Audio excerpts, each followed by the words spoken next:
Perfect. This is how we do redundancy too. It really makes it simple. I was talking to some, like working with a guy who's like a woman, actually that woman from Singularity. Hey, it's Eden Co-op in the fourth branch. I'm Scott and this is Elliot, and we're talking about the pre-seed stuff for starting this crazy project. But Mhm. there's big updates on what's been happening on the tech side. So yeah, starting from the top, what's going Yeah, on? so building off of everything we've already been working for beforehand from the agentic side, the the chat interface side. The past week or so have really been hammering away on two things, the web UI and the database. Really focusing in on getting those things to be rock solid because that's going to be kind of the center point that everything revolves around. And we're not just building a website and a database, but then also kind of an API that then our chat agents are going to be able to plug into. That way, we're going to be able to take a lot of load off of the agents' plates, make them hyper focused on being able to do their specific jobs really well and interact with the Eden central database as much or as little as needed. And so rebuilding the website so that we've got real-time updates. If someone makes an update to their listing on their chat agent, and they're also on the website at the same time. Little details, but like that will update immediately right away for on the website for them. Don't need to hit refresh. Uh, cool little details like that. And then eventually getting everything kind of settled into one space, building it out so that I still need to build out how the group UI thing is going to be structured. Um, and that's going to be the next challenge after this. But the web UI is already built out to support groups, and so is the database schema is already built out to support groups. So all we need right now is just to have, the actual agentic group listening agents, and figuring out a way that that gets linked. Um, all the flows for that still yet to be seen, but really just hammering in on the web UI. That's What are what's you what been. are you developing the web in so far? What do you use for that?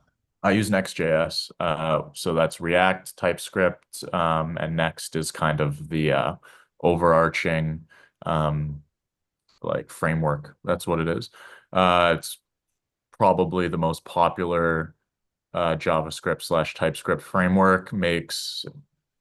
Uh, makes web app development just a breeze. Super Really? easy. So nice templates, easy modular kind of stuff, easier than working with what is it?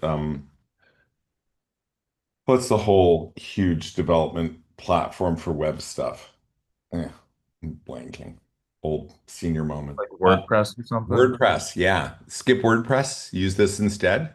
Yeah, well, I mean, it's the modern way of building web applications where, we're using Supabase as our backend system, and they have, their whole business is having basically the abstraction layer because everything Supabase has, like Postgres, this is all technology that already exists. Where Supabase adds value is that they develop that layer of abstraction that makes it so easy to integrate between TypeScript and Next.js or really any JavaScript library and their systems. And makes it so that if I want to implement solid authentication, database updates, real-time Or you functionality. wouldn't get any of this functionality. For instance, Squarespace, you're locked into just what you can use that's like already plugged into their network. Wix, one step slightly better. You've got a lot of versatility with WordPress, but again, it's clunky and it's not really as adaptive to switching up mobile. You have to buy the right template. Can you change the template? You're locked in an HTML, infrastructure that's just a mess. I'm getting why developing this way. And then, so when we're creating our own website, we just actually want to create this way as well, then, no Yeah, question. everything is written in TypeScript. So the whole website, everything's written in code. And it's interesting because it's been a much of a, I wouldn't say a learning, but a relearning experience for me because I've bounced around, I've spent a lot of time doing web development and I've done Next.js, TypeScript stuff before, but never at like this high of a level and not at a professional level before as well. And so really pushing myself to dig deep into actually doing things properly and using the proper standards and semantics.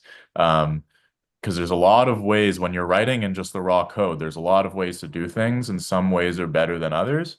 Um, and I'm really, really optimistic that we've got a really solid system here that's going to be really bulletproof. And That's because the you have a genius AI coding and strategy friend, don't you? yeah, absolutely. But you know what's great too is that like I've learned like when I did a lot of Next.js web development for Alpha Grove. That was when I was building just the UIs for the voice and the AI chat Alpha Grove agents before over the summer. And I'm going to take the voice agent UI and re-implement that into some parts here if we want to have like a, hey, pop into a voice session, go to this link to go and interact with your agent that way. But when I was working on it over the summer, I spent a lot of time just kind of like hammering away with Claude Code and having it spit things out and kind of learning that way. But this time in particular, I've like not used Claude Code at all, um, except for a couple times where I need explanations. And now it's gotten to the point where I'd ask Claude Code for an explanation on, why this component isn't working the way I've written it. It should be working, but it's not. And the explanations it gives, I know I can see right away are just dead wrong. And So it where you're getting a resource then? oh, there's so much resource on the internet. Like, it's never been a better time. Like, this is how I learned to code since I was a small child, right? Long before AI Yeah. was, just learning how to do stuff by Googling, going on Stack Overflow. And I think it's funny because we've become so reliant on these AI systems that it's like we're kind of relearning how to learn the old way. Well, Like, it's oh, this is interesting how we that, did things before.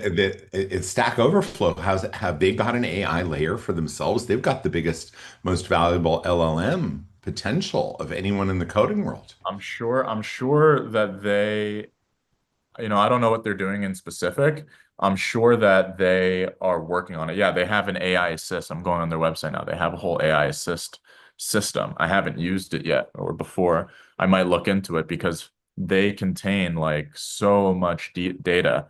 Um, but I think that we're going to see, a lot of people in the early days of ChatGPT were like, Stack Overflow is done, their business is destroyed.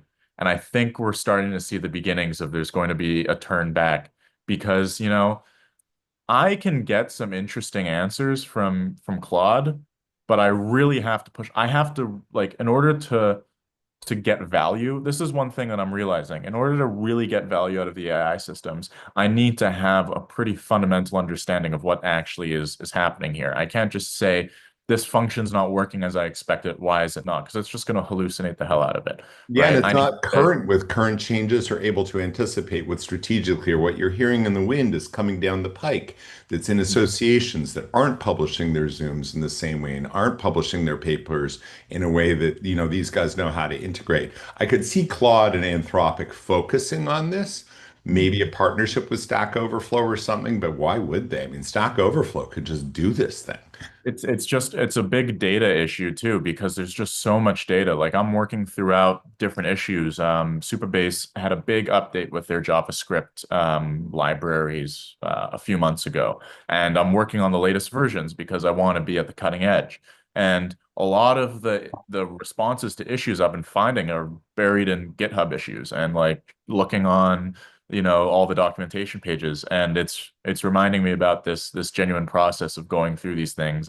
Especially But as we're in a fast-moving industry as well and new technology, how these systems are not going to keep up with their ancient scraping ways. And now they're being blocked, right? Without formal relationships, they're being blocked from all sorts of data sets now. They did their early scraping. This is where Google has this killer advantage because they do have us all sign off, business and everyone is like everything that I ever do in your universe, you can survey and scrape and use to the extent you want You to. So don't want it to scrape your website? Okay, well, good luck. Don't be on Google then. exactly. We've got every piece about you. Apple does too, but they're useless about how to use it. A good friend who's got really bright advisory is using CoSpace GPT that gives you access to a diverse range of LLMs simultaneously. Not always the latest versions, but their automated function. When you ask the question about how to do design and stuff, I would just be like, you could go over there and it would be like, which should I use for the design? Here's our documents and everything. So we start to use a single doc repository for our team intelligence. You could do it within something like Notion, but I'm pretty sure I'm starting to get how CoSpace GPT skips that, that if you make that your knowledge base, and then it starts to weave better intelligence about how to use the different intelligences, including open source ones. And I bet once we get some drift for what we're doing, ours could be included, right? For developing to the community spec of what we're doing. I mean, really talking about when we hit scale and it's like you want to develop to actually plug in with us. Here's what we've allocated as our API information based on how to code to the spec that meets us because we want all you big companies to do it in a data agentic paradigm and rewrite your code and your APIs to be commensurate with data agentic, data respectful paradigm, right? 100%. You look at the way that the history of even the web has turned out, and it's like when people try and develop things that are all locked down and proprietary so that they can have the short-term gains of all that money, you might be able to go so far for so long, but no one's really going to develop standards. I mean, there's a reason why websites are built with completely free and open source tools like Next.js and JavaScript and TypeScript and not ASP.NET, because no one wants to build on some lockdown Microsoft thing. I remember reading about how with compiled programs, it used to be that if you wanted a compiler, and a compiler is the program that takes code and translates it into an actual executable file you can run on a computer, those used to be very, very expensive pieces of software. And then, GCC came out, the Linux Foundation. They said you can compile C programs for free. And then there was a boom, there was an explosion of software development. And, the world wouldn't be what it is today without that. And Yeah, that's where I can see us going in a direction where I got recently, just from like a really high level view, it came back to the original proposition. Whoever can get close to people, Mhm, that's 70% of the consumer economy. I mean, just mhm, put it very simply. These decisions here made by individual people represent 70% of the global economy because mhm, 70% is consumer decisions. A lot of that is burned up in rent, but it doesn't matter, right? When you talk about like economic power, political power, every kind of power, this is where the action is. So whoever gets closest with the interface that people trust as being agentic, which is why I'm seeing early stage, we're not going to mess with this too much, but we're going to be peeling away personal.co-op into a proper own governance, separate firewalled thing, even from a corporate level. It needs to be its own thing for that trust infrastructure to be like literally absolute because the function is going to be at odds with what we're doing to make money and do things in Eden, right? We're about a marketplace and about proliferating a whole bunch of goodness in the world. It's got a social mission, which is awesome. People have a personal mission, and you want to have an entity whose all its incentives and its board and everything is like, how do we empower, strengthen, and give people a great experience? And if it's only devoted to that, then people understand it doesn't do anything else. You don't have to think twice. That personal, somewhere in the back of its RAM is thinking community service and entrepreneurs. These are different worlds. At the mhm, entrepreneur level, individual, absolutely personal could have a role there, but I think more data, intelligence, being able to bring your data into a safe place, security, access, functionality, and you having control over your profiles, that all lives within one entity. And mhm, whoever, like Linux, builds the relationships and even designs the APIs and the system for this, mhm, we're in pole position to develop products that wrap mhm. around that world and the Yeah. interface to the commercial world that does Mhm, it. So when you think about where and I put this crudely, but it's really the truth. Where the gold is in the future economy, definitely entrepreneurs, because they're all the growth ever anyway. And as they get turfed out of jobs, they're all going to move into these new jobs. They're going to happen with individuals because no one's going to hire them. No one's getting like freaking Japanese corporate guaranteed work for life things. All the corporate left that a long time ago. So they're going to move into entrepreneurship and 1099s, having to manage their own lives anyway. So the more I asked GPT the last couple, like last night, I went in deep. I was like, give me the optimal open source or low cost toolkit for admin, tax prep, payroll, payments, systems, banking, everything, and pulled it together. It's about 10 to 20 bucks for a whole suite per user at the most.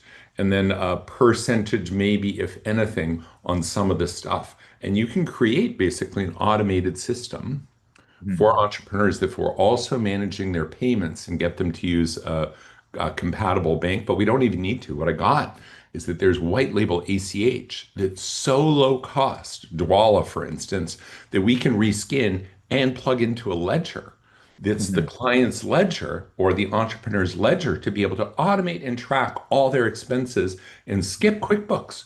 Boom, Yeah. into one of these lower cost ones, and you can get your tax prep, personal business analytics, take the headache out of being an entrepreneur with one brand that brings all that together. Like killer right I there. mean, you could even integrate, like, I was looking a lot at Circle while you were talking about Varus. And the cool thing with Circle is that, like, they're really at the forefront of the whole stablecoin thing by having built-in rails for both USD and I believe Euro, because they have stablecoins, the most trusted stablecoins for Euro and US dollar. And they have a whole developer platform where you can mint not just new USDC or EURC, but also NFTs, smart contracts. And it makes me think Or about we can how do loyalty reward points. not just loyalty reward points, but your Eden profile, your Ikigai Plus could just be like an NFT that Oh, you own and that. that's on the blockchain. Right. And you can have different profiles for different functions, one meta profile, and then it lives in that blockchain. Is it super efficient? Like really, It's built um, off of it uses Ethereum, I believe. that's But where it'll I get think they're sticky. pushing towards Solana as well. Yeah, no, that's where you'll, when we do the comparison with Varus, the fact that Varus was built individual digital ID first, that's Mhm. recoverable, encrypted, you get to define your own. We can buy our own chain and build Mhm. from scratch to spec what we want and still plug in those Ethereum applications and use stable coins, but not surrender the core to any platform like that.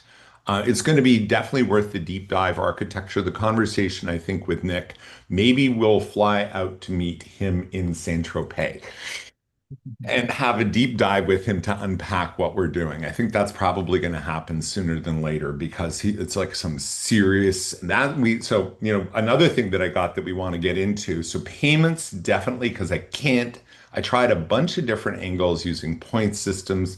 We can do something like this in Topanga pretty early, but you need some severe adoption anyway.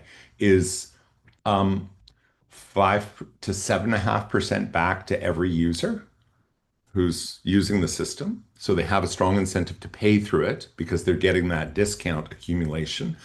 A burn, a forced burn of a maximum 15% per subsequent purchase, so that you have to use your store, but you max at 15% so that you're always driving cash in and you just get a 15% discount. So those points aren't going to the vendors to accumulate because they'll get too many. And then you give a little reward for solopreneurs, 1.5%. So on all their one-on-one transactions, they're like, what? You're not charging me 1.5 and this is better than PayPal. I'm getting 1.5? Yes, that you have to spend locally for discounts. Huh, cool. Rewards local economic activity, doesn't build up. And we can fine tune it, as what I'm learning around the tokenomics, but we can do that and even issue points to local organizers. So it becomes a funding. We act as a central bank in a way, but with a very strict protocol to say maximum 5% of the total liquidity of points in the community can go to pay our people with points, right? And, a transparent ledger, this is what our people are getting paid and how and why and what percentage in points and what percentage in cash, and everyone can see. So it winds up covering the cost of payroll, for instance, for an organization like ours. Mhm. So and the dynamics around that are very powerful. No one's really implemented a successful local currency that I've seen ever. There's a lot of people who talk about like Brixton coin and stuff in other places, but I did a really deep dive on this to understand. And I know someone who's a master of tokenomics through my friend Dylan, who can help us stitch this together. That was one piece. The other, I think we want to get on companion intelligence and maybe whatever our blockchain solution is as soon as possible. Mhm. Because when we come out into community, there's a New York Times article this weekend going like, there's a rising skepticism. And even though there will be no reflection in our political system because our political system's captured, right? These guys already have control of the White House and enough assembly members. And even Democrat Josh Shapiro just approved $20 billion. Let's build AI infrastructure in Pennsylvania. They're buying the next presidential candidate, right? They're already there. They've already got Gavin Newsom. Oh, I don't think we should regulate this in the state of California. Yeah, we're going to back your presidential. They're backing all of them, right? So this is how the lobbyists work in the whole situation to prevent any regulation on what they're doing. And so this article was about people are skeptical. There's like 70% of Americans. I don't think it's going to be good for us in many ways. And 70% are using it, right? It's that same conflict. Well, we should regulate TikTok, but we can't, right? Yeah. That's surveillance on the behalf of a totalitarian government. Still going right now, Mhm. right? Hasn't changed an iota.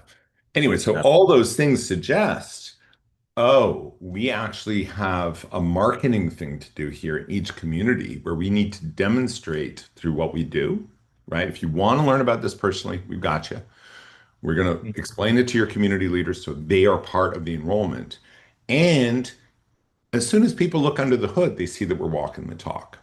This is, I think, maybe not this week, but within the quarter that we're getting the advice, and it shouldn't be that complicated, right? So I want to look at getting a companion intelligence box, and we can run an experiment and start to test on it while Mhm. we're Yeah. here. Just mirror everything that we're doing until it seems like it's bulletproof.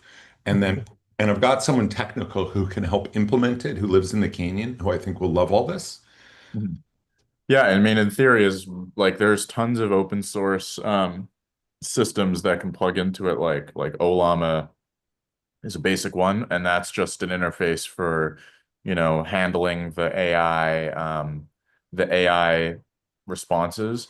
My only primary concern would be just latency, like in figuring out ways to improve latency, but that all can be worked out because once you what my experience with dealing with servers that are doing that are running your own Local inferences, processing. Yeah. yeah, is that it can be quite a bit higher latency. Well, One-on-one, you don't notice it, but at scale, it might be noticeable. we're on fiber, and I can get 5 gigabit fiber here for another $40 Yeah. a month. Okay, good. So that'll handle a significant load, especially if we're text-based. Mhm. Audio, we'll see, right? Mhm. And then, so there's a couple of questions about how we go about this, and maybe we create an interface for certain use cases Mhm. that goes to the bigger players in the cloud, Mhm.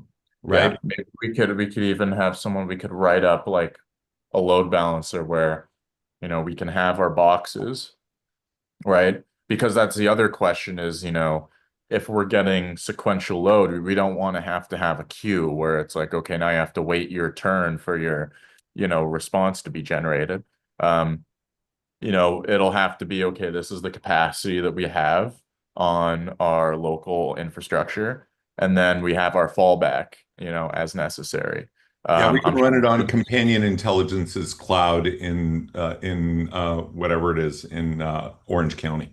They, Yeah. they they built a whole freaking whatever it's called, one of those um, yeah, like a building full of processors, right? They've already built everything.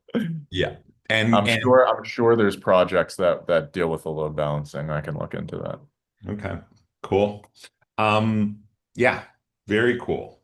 The other piece that I got that's really interesting is just to refresh a little bit on where I'm seeing it is like we're 100% focused on a Topanga launch pilot. It's a great place to test Yep. everything, the go to market, the product, the marketing and outreach, the entrepreneurship engagement and ikigai stuff, if and when we get to that, which I think we will, not too long.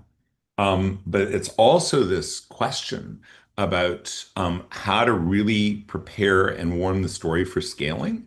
Mhm. And I've got all the partners to weave in the best deliberative tech and even emergency response tech. I know the people who've done the open source development on all this stuff.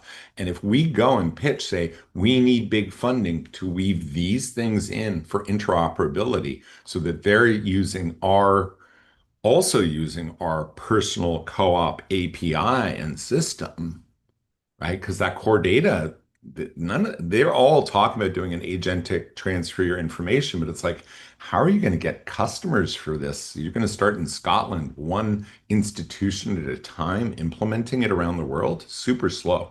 We'll be up Mhm. and running in every community before they can even like be half like in 10 communities.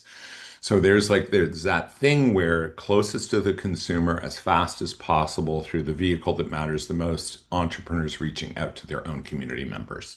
That's such a key way to accelerate getting people in the new paradigm and to really have this very powerful accretion of people and their data and intelligence in one ecosystem.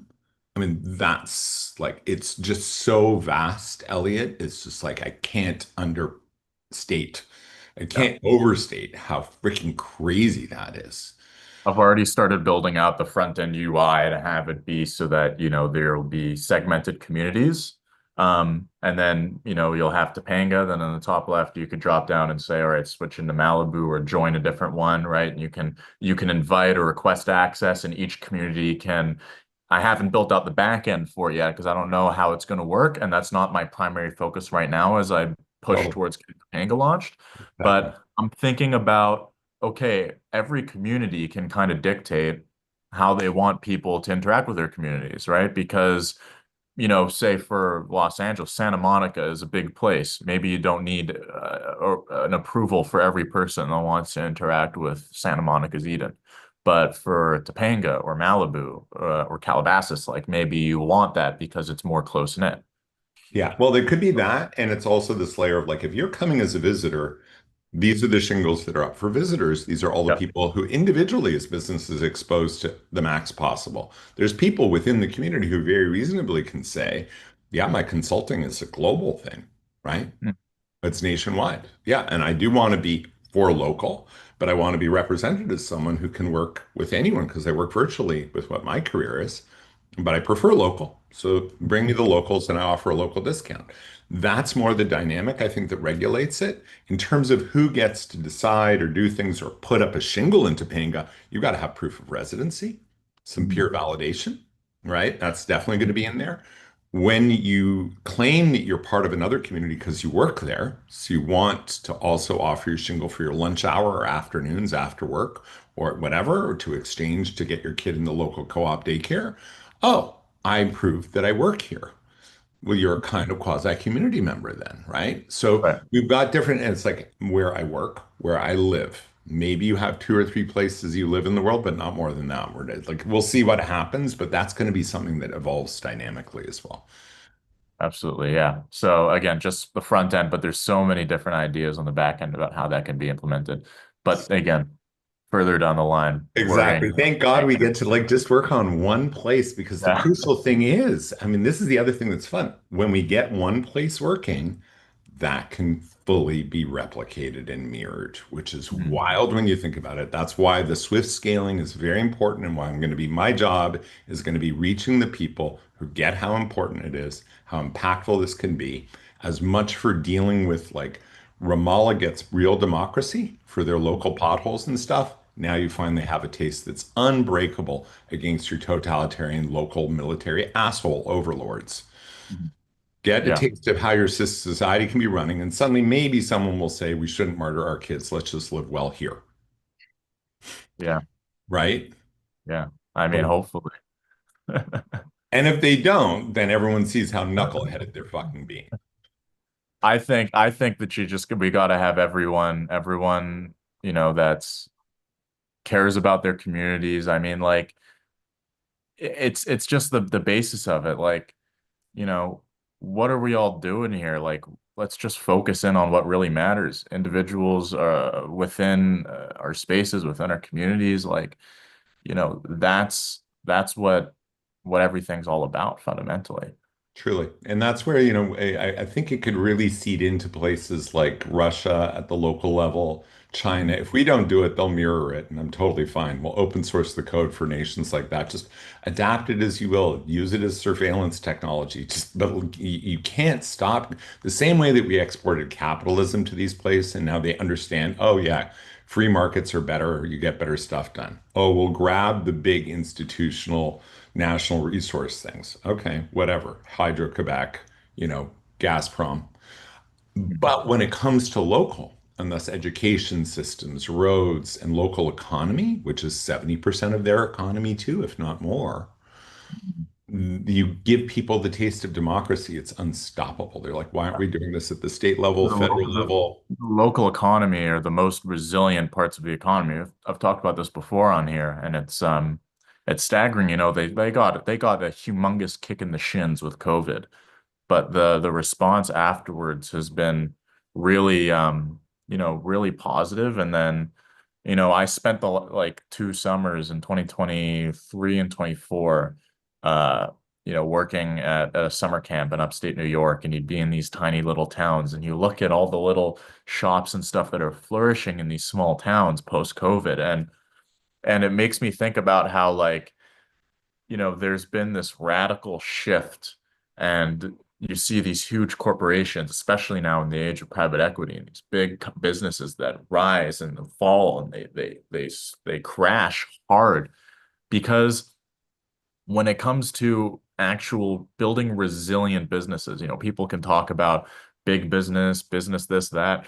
But if you want to actually build for resiliency, you have to focus in on the local level, because once that PE firm or once the proxy voting, company that controls the board of whatever public company decides that, oh, okay, this is no longer profitable, this is no longer sustainable, they're just going to chuck the whole thing, Yep.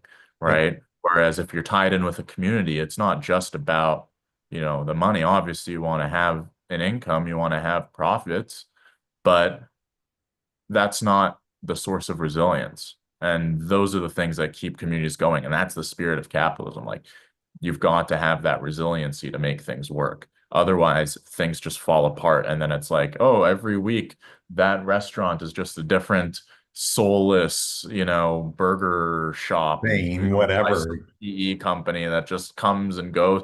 I remember when I would fly through Spokane, Washington airport, leaving, going back and forth from university. And when I would go to the airport, it would be like the the actual chains of food shops in the airport terminal would like always be changing. And I'm like, what are these brands? And there are all these franchises. Franchises are a pump and dump scheme. It's like that's what I meant, the crypto and blockchain has been just like one flurry of them with hardly an exception, right? Except for Gitcoin and a few noble little pockets of the Web3. It's all been pump and dump in one form or another. And it's the same with all these franchise chains. Almost all of them are just like high extractive fees, upfront fees. You're basically taxing your franchisees as much as you can and nickel and diming them on the back end. And Well, then I they feel like all freaking die. it used to be that franchises had a lot to do with the local community. I remember that, like, when I was in high school even, and it would be like, high school football team booster fundraisers, right? The local McDonald's would help support that and whatnot. And now that doesn't necessarily as much tie in because you're still a face of a massive corporation, but there was that local level. But I think it's like you see with the rise of private equity firms that just dominate ownership of so much of American the American economy. It goes to show that I think, and especially you look at with increasing inequality, how the people that, pump and dump will destroy the livelihoods of the people that work at these businesses and give, pittance to the business owners when they buy it and make all this money for the 5 years they get to run and destroy this business to the ground, right? People are fed up with it because they're finding it hard to make rent. Meanwhile, these people are going to buy their fifth house. And it's because like after COVID, the kick in the shins, like the tools that previously existed were destroyed and lost for almost 2 years. Mm, And this is like there needs to be a new paradigm, and it's going to come through this technology. I think so. Like, and it's going to be a scary prospect for people because they don't know. Like, it's hard to see that on the horizon if you're not paying really, really close attention, especially because development of the technology is heavily influenced by all of these same folks. I mean, like, as you were talking about with, the trust layers and the personal layers, like, OpenAI, they had such promise, such potential, and then they slept, they went to bed with all of Microsoft was the my, beginning of the downfall, right? And then the whole thing absolutely. was like, we're going to launch first, which was amazing and prescient, to be the most responsible and to generate safe AGI. That was the mission, and keep it in a nonprofit form so that it can stay that way. And then completely to be market competitive. It's Yeah. crazy. Um, on the technology front, so what we're going to be doing on Friday is we're each going to be sharing what our project maps are, and the implementation for Topanga is key. And implementing, then optimizing, being able to be responsive to like fine tuning it and so on. So conversation with Deborah and me and everyone, of course. But I think we're going to have a pretty workable, functional thing that our first goal is now going to be go to market and get enough people in there and have them have a positive experience of this thing that's magical, that, network effects are going to be key. I've got someone who can help us, scrape all, or I'm going to actually talk to each of the list leaders. We're not going to scrape. We're going to actually port that data, mirror it into our system. If people want to look at lists, we can reference and thank you. There's just a couple that really matter that way. Um, and I think they'll be grateful not to have to maintain the lists anymore. It's been a headache for the Chamber of Commerce and for the town council people who do it. They do it alone. They're calling people, getting people to try to update it. We can be like, we can automate that whole process. Hey, you're on the list. We're hitting you through chat, WhatsApp, and email because you said to. And we want to know, is this still your shingle? Are these still your hours? Is this still your offering? Do you want to use our new features? Right. So we get an opportunity to communicate with them and actually also give these organizations the means to say, hey, do you want to continue being a member? What more can the chamber do for you? What more can the Topanga Town Council do for you? These become really powerful vehicles for civic engagement or for organizations, right? So the organization layer becomes really next most important: organizational intelligence and community org intelligence, and WhatsApp and Telegram group intelligence for people like me, right? So that we can start to track what's happening through our group and the members insofar as they're getting information from our group. So we've got this filtering piece that I think we might want to look at next in creating digests for people on demand, or on whatever rate they want those digests. So I can stop looking at my WhatsApp group and just get news about when people are getting ornery and be like, hey, can you just respond to those people and say, lock it down and go talk somewhere else? Oh, someone's put up like 10 freaking long-winded things about their upcoming event. Can you just please send them a WhatsApp to say, hey, not long-winded. We keep it to this size, 150 characters. Otherwise, I'm going to put you out. And it will translate it into really great community speak. Those are some features that I think will be important early on because then we're demonstrating to our key decision makers, right, our list owners, and ultimately people who are local influencers with fan followings, what's the value for them, right? Is community intelligence and engaging and empowering their communities. That's tacit, but let's recognize their selfish needs as well, or their self-focused needs as leaders to look good, to feel good, to make a difference that way, to be relevant. The other one I think is that I really want you to think about as you develop, what's the project plan for Q1, Q2 for you? Because you're going to come in as an entrepreneurial node product, is this Swift scale development trajectory and Mhm. having the resources you need, the consulting you need, Mhm. because I think you're getting that human matters a lot beyond what you can get from Gemini or whatever. Um, 100%. But it's what? also an issue of finding, like for me, the thing that concerns me a lot is finding humans that also understand that level of it and want to, and this has been a consistent issue I've seen, not for myself, but for other people doing development, when it comes to bringing on additional talent. And that's something that I'm fortunate that I have this requisite background and experience in, so I can identify it. But it's going to be, building out organizations, building out a technical organization. I want to center it here in Israel, but it's going to be interesting. Yeah. It's going to Well, be I interesting. think there's that, my friend Martin, there's singularity.net. We're going to unlock an incredible group of talent there. You're going to be invited to the next one. She wanted people to get on board to start a working group around our project so that Okay. we can pull in. And she's like, you will not believe the level of talent that they have access to because these are the people doing open source AGI for now Okay. 8 years. The guy invented the term AGI, who's behind Wow. SingularityNet, right? So Mhm. really hyper prescient. They've had some ups and downs in terms of a partnership with a wonky. So they tried to stitch together a crypto blockchain thing to fund it and whatever. And things have gone, the governance issues and collaboration issues turned out to be the main problem. They weren't applying best practice deliberation and mediation. And so things fell apart. And so they're rebuilding, but they still have a decent capital base, some 40 million in a market cap for their token. So I'm pretty sure when it was peaking, they probably peeled away enough cash and they have a reserve to invest in projects like ours. Plus, they have the talent pool. And then Yeah. we've got Veris talent pool to get specific adaptation and a conversation to say, comparing apples to apples, if we went with Circle versus Varus, let's talk about that. Or maybe it's a both and, right? And then with companion intelligence, there's no one better to work with than the companion intelligence team, and they're ready to help us. And if we buy a box and start working on it, we will get front of the line support to develop and implement according to their models. So that's where I could see starting. So that starts to form like our advisory for you to work with.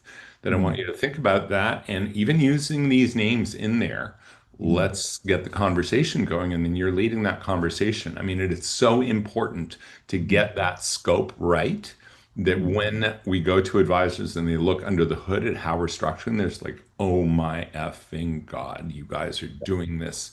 Like, oh, you got Tim Berners-Lee to chime in on maybe integrating with their solid platform, Mhm. right? Because he Yeah. wants this. Yeah. And Liam has been working with him on and off over the years and has a great critical understanding of why Solid is not quite up to par for doing what they're doing. It's close, but not new paradigm as much as he's talking about it in terms of the intelligence layer.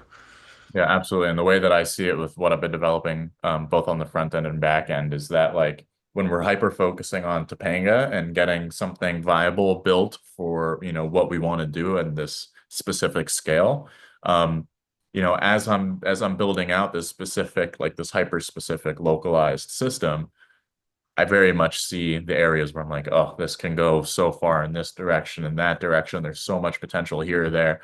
And so, taking notes of the little things that I notice as I'm developing, because, I can get to a certain level of building out a working system for a scale like Topanga, that has enough features and enough functionality to really demonstrate that magic and that potential, but then realizing it to its fullest and even beyond, is going to require a lot of help. But that's also going to be a cool part of first developing at and then understanding having that key sort of builder philosophy behind it of like, okay, this is how it'll work, not just what it can do, but how it'll do it.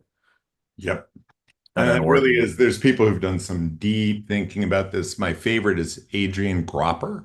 He's worked on medical health record systems to create agentic models there. And where, unlike most of the idealists who are like, well, we should just have our own data in the blockchain, he's like, it ain't going to be a pure thing like that. You have large institutions and so we have horrible interoperability right now, but they've already mapped out the architecture for working with the existing APIs and systems so that each data silo can have its frickin' silo and the user can get, and their preferred providers can get access with extra layers of security and access and control protocols already mapped. So we want to work with Adrian Gropper's architecture for when we move towards health relevant data, for instance, or stuff that he's just a good person to reference because all the data is as precious as health data, frankly. And Absolutely. he's like next level. I have a podcast interview with him from a couple of years ago because I was like starting to stitch towards this even then. But next level and like an old dude, like hippie generation, boomer who's like stayed on it the whole time and has been waiting for something like this as well. So Tim Berners-Lee and these like the people who've been craving this from the beginning and just Yeah, watching all the attempts to break through hit the wall and fail. I think we're gonna, if we get any traction and get the funding that we should be able to get, it's just like, come on, guys, help us make this happen. yeah, absolutely. Absolutely. Very cool. Very All right, I cool. think that stitches it pretty well, man. You're going to be running your own ship coming pretty Yeah. soon. I think the Yeah. framing is now clear enough. I've got a revised doc about what the vision is. It's gotten a lot shorter, Mhm. curiously. The scope I think that's expands. I think that's important, like especially as we're going into this phase, as I've been saying, like with focusing in on, okay, how do we demonstrate the magic into Topanga so that we can build out from there? It's not Yeah. trying to do everything at once at the beginning. Like let's hyper focus in. And it's been great for me because I've been having a ton of fun building Great. out this stuff. And it's been a lot of fun tackling these problems again. As far as the meeting on Friday as well, is there anything in specific you'd like to for me to have on a technology side? Um, I don't think we're doing any demos on Friday. You can okay. hand it to us anytime through the Telegram and hit everyone on the core team up through just chat or email and just be like, hey, I'd like you to test this in the next 24 hours. Here's what I'd like you to test it for. And I Yeah. want your feedback on how it's seeming now. And if you want to call a group meeting to run us through it, call a Mhm. group meeting or have everyone join on your time at this hour and we'll just Mhm. block some extra time to go through stuff one-on-one if we need to on that same week. But use this time as that time to call everyone in. Savada's going to be reminding everyone, look, these are blocks in your schedule and mark them in because you want to be able to drop in with each other, and that's office hours. And so you don't have to use it, but everyone knows you don't have to go through scheduling this way with the core team. Mhm. Absolutely. Cool. Very, very cool. All Yeah. right. Exciting. Coming together. So yeah, it's the project plan, Q1, Q2, Topanga focus, maybe an idea of the feature set you'd like to see unfolding here, the organizer side, more of the UI, maybe a live chat agent, and then implementation of companion intelligence, maybe the chain underneath that, but I think companion can handle most of it without that because they've designed it for encrypted individual accounts already built Mhm. with whatever infrastructure they have. And then it's like, oh yeah, the plan for the architecture to implement and prepare for robust, swift scaling, no Mhm. limits. We're going no limits. It's like this is the wish list at the highest level, and I'm going to need help. And this is the help, right? Gaps for implementing in Topanga, and there will be some technical gaps. I think we're going to find how I need some help getting someone to scrape and clean up the data from the local directories. I've got someone who can do it, right? The same with outreach and marketing. I'm going to need help locally to fill in that gap. So start thinking through gaps. And then for the architecture piece, definitely. I mean, I've given you some clues and ideas, but think through your own network and Israel, Bright Data. Who do we want to talk to, right? That can help us with putting together the ideal dream team And then we don't even need to have them onboarded for the funding. We might have initial conversations with each to say, here's our plan. Here's what we're doing in Topanga. Here's where we're at. Try it out. Oh, I see where you guys are going. What do you want from me? Swift scaling. We're talking like 5,000 locations in America, 100,000 locations worldwide. This is a big business for you guys. Oh, Yeah. got it. We'll put one of our best people on it. You got some funding for this? Oh yeah. Whoever PRI and from Game B and Daniel Schmachtenberger in the backer, the guy behind Klarna, is like keenly aware of the risks and this model and this paradigm. And there's some Frank McCourt who sold the LA Dodgers, and is like all over this, right? So there's some really big money who gets what's at stake. And if we get any endorsements at the right level, those doors should open. That's fantastic. Yeah. Very, very exciting stuff. Yeah. All right. Cool. Need anything else from me? Nope. We're Okay. rocking. I'm feeling it. Awesome. It's been good clarity these last couple of days just to have some break time, go through my next wave of anxieties, read those articles in the New York Times going like, oh fuck, people are getting skeptical. Shit, we're gonna get a whole bunch of people in Topanga going like, AI, that's killing our industry. I'm never gonna use your damn tool. It's like, It's okay, important to focus in on like it's almost like the anti AI. And that's why as well, like when I'm looking at like as I'm developing this stuff out, I'm thinking about how it can be applied to even, the commercial side, right? How businesses and companies might want to use similar or adjacent tools. And, as I was describing to you before, how there's so much pushback now that's starting to form, and it's not even fully realized yet, around like people selling us all this AI slop, and it's just none of it works. It's not providing us any value. And also like, look, this is what we know it's good for. We've had this technology for a few years now. We've been seeing it develop rapidly, but like I'm not here to tell you it's going to do everything for you. But if you already know how to do something really well and you have very specific tasks, or a specific thing that you want to get done really, really well and hyper scale, things like data processing, you know, data coalescing. Um, matching, right? Where you yeah, have strict parameters, you can clean it up and you're just yeah. using matching across one profile to another or a directory. That is something it's very good at. But It's in but fact I but I find super it's like, simple. it's like I saw something earlier about how like if you want to really create a movement, um, sometimes you have to not be afraid to be a little bit, what's the word? To be a bit, um, Provocative. yeah, provocative, or like piss some people off, right? And I see, and the people I want to piss off is like I'd see on LinkedIn, or I'd see on Instagram all the people that have all their various AI, YC, this, that companies, right? And it's the same company. You go to their website and it's a fucking chat box where it's like, go and do, we're gonna transform the way you scratch your back, right? Go use our chat box or something. And I'm like, I want to be the anti version of this. Whatever this is, it's terrible.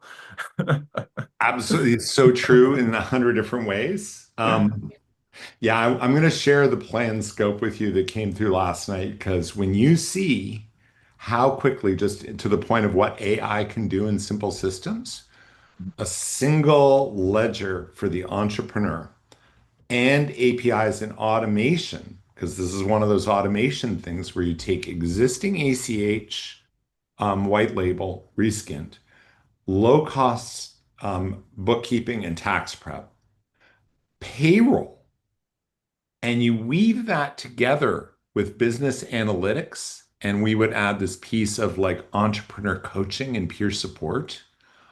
No one's offering this. Yeah. Loan circles built in, and then you partner with Kiva and you partner with Khan Academy that wants to go towards reskilling education with time back and this whole dynamic learning system. When you partner with these folks, first, there's just the admin toolkit that's ready to go. right? Supabase integration, that thing, and you've got something that doesn't exist as like literally doing what CoSpace GPT does for weaving together the different AIs. It's as simple to be a major source of business for those low cost providers. Zoho freaking tax prep, apparently, and bookkeeping. Zoho Books is like $10 a month, and it's pretty good. But I think we could get we just want to access your API, use it as a back end, and we're going to reskin. But we'll send you the funds, keep maintaining your code. The functionality is there. It's just the UI isn't good, and you can lose Everything is that just UI. at the end of the day, it's abstractions over spreadsheets, right? So you can even figure out how to do the data.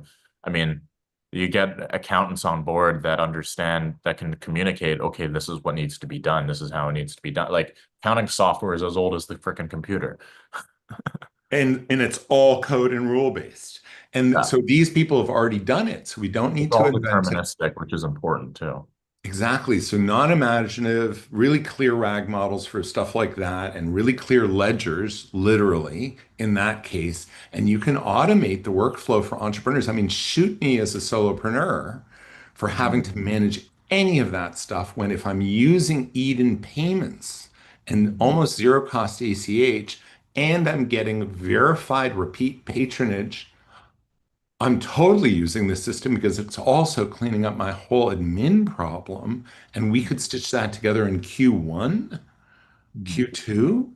That's like a serious product, Elliot. That's like a Yeah, serious freaking product. absolutely. It's not just becoming a listing Craigslist, but a place where you run your whole business. And as the world transitions away from, W-2 employment, it's going to be where you run your whole income stream, your whole career. Yep. No, and we can move into that pretty quickly. So again, even more important in a way than the list leaders and influencers are all huge to introduce this to people, but entrepreneurs at the local level, I mean, Yeah. this simplifies their life in a measurably significant way just to get rid of the headache and get more business. And if they want to launch in their town, and it can be like, oh, I'm just dropping it into my town. And Mhm. I'm the local insurance agent who's on the Chamber of Commerce. I get this. I want to be the goodwill guy that does this and be in the conversation. Don't Not obliged to deal with me, but I'm on the board that started this. And you can do that in 100,000 towns like that. Absolutely. Absolutely. Cool. Well, I'll let you get to the rest of your meetings for today. Yeah, I'm gonna get Savannah. Are you in the background? I am here. I Hey, love Elliot. it. Hey, hey. All right, I'm gonna drop off. It's good chatting with you. And good to see Always. you, Nevada. I'll see you later, Elliot. All right, bye-bye. But we're running live, and Mm. it's still Eden Co-op with Savannah. Hello, Mr. Savannah note taker is admitted, and I've got to make sure that I can hide it. Ask to unmute, so you're already muted. That's awesome. Uh, Come on, stop video. There we go. Au revoir. How you doing, man? I'm doing fantastic. Enjoying the cold, snowy outside. That is just, my body's not used to that. And it's a lot of snow. I mean, you guys got slammed. It was good the first few days we were here, and then a couple days ago it just started very, very cold. Very, very cold. I heard my buddy in Montreal I was talking to last night said they've got 10 days, a week, 6 days of minus 20 Oh, coming. wow. Minus 20 centigrade is like 0 Fahrenheit, Mm. less minus 10. It converges at minus 40. Minus 40 Fahrenheit equals minus 40 Celsius. Oh, interesting. Oh, and it's That's miserable where in the either measure. Minus 40 means yuck. You don't even have to say what it is. absolutely. That's where the math doesn't matter anymore. No more conversions needed. Exactly. How's the family though? They're doing good. It's good to be together. Always good to have an excuse. Right on. How was your holidays? I'm really good. Good time with Grace and the kids and everyone. And they're in San Francisco with their mom, my ex, right now. So they're having a really good time. But the biggest is like clarification. I had a mission statement that I've been running with for the last year Okay. or three-quarters of a year. And I was like, oh, it's time for an upgrade. Oh, And nice. That's a good step. That's a big step. cleaned my desk, cleaned all the docs out, cleared the head yesterday, and then it created the space for the clearer ideas to step in. And they really stepped in this morning at like 3 a.m., 4 a.m. I was up for 3 or 4 hours, just like, I, getting to know you, I feel like you can say that every day. I've been like this pretty often.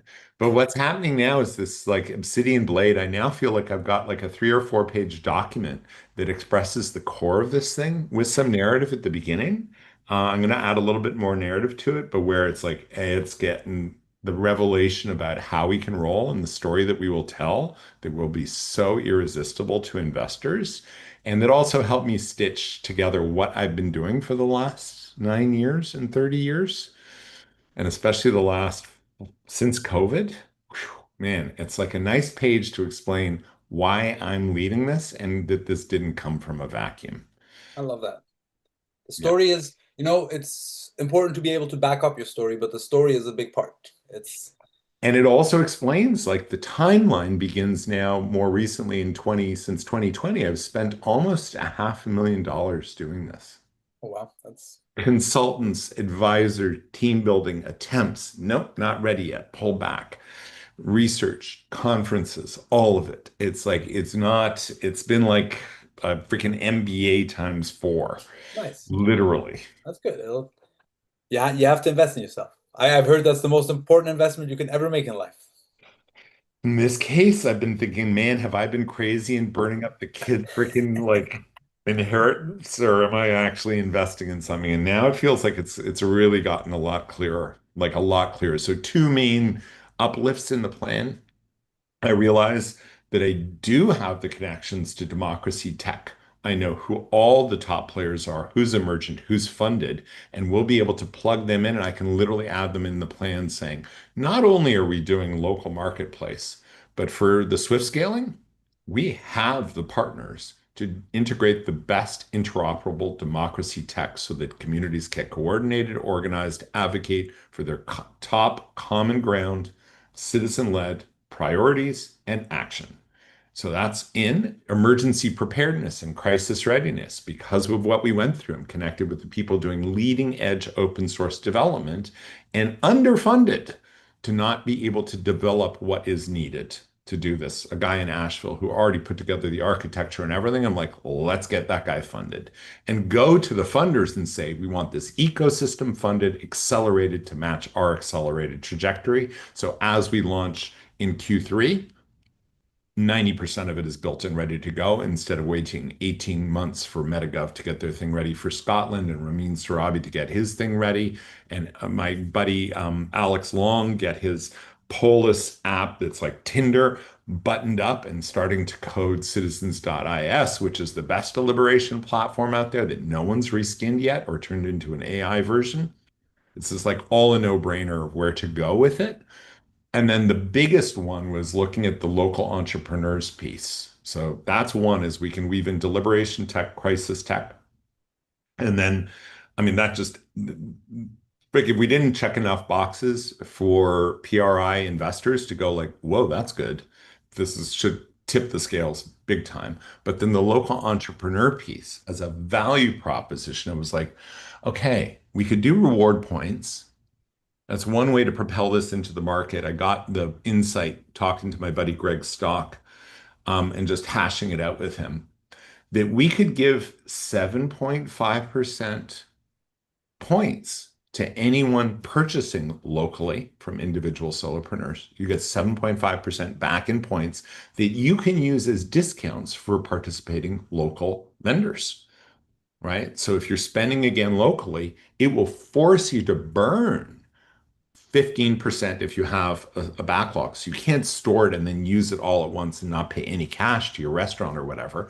But anyone participating, you can use it for a 15 or maybe it's a 10% discount. We'll see what we do. So you create the strong localism reward and you can give 1.5% or something along that to the providers, to the offerers and the entrepreneurs so that they look and they say, oh, Well, why don't I just use like Venmo or PayPal? Oh, because I'm now generating proof of repeat patronage this way.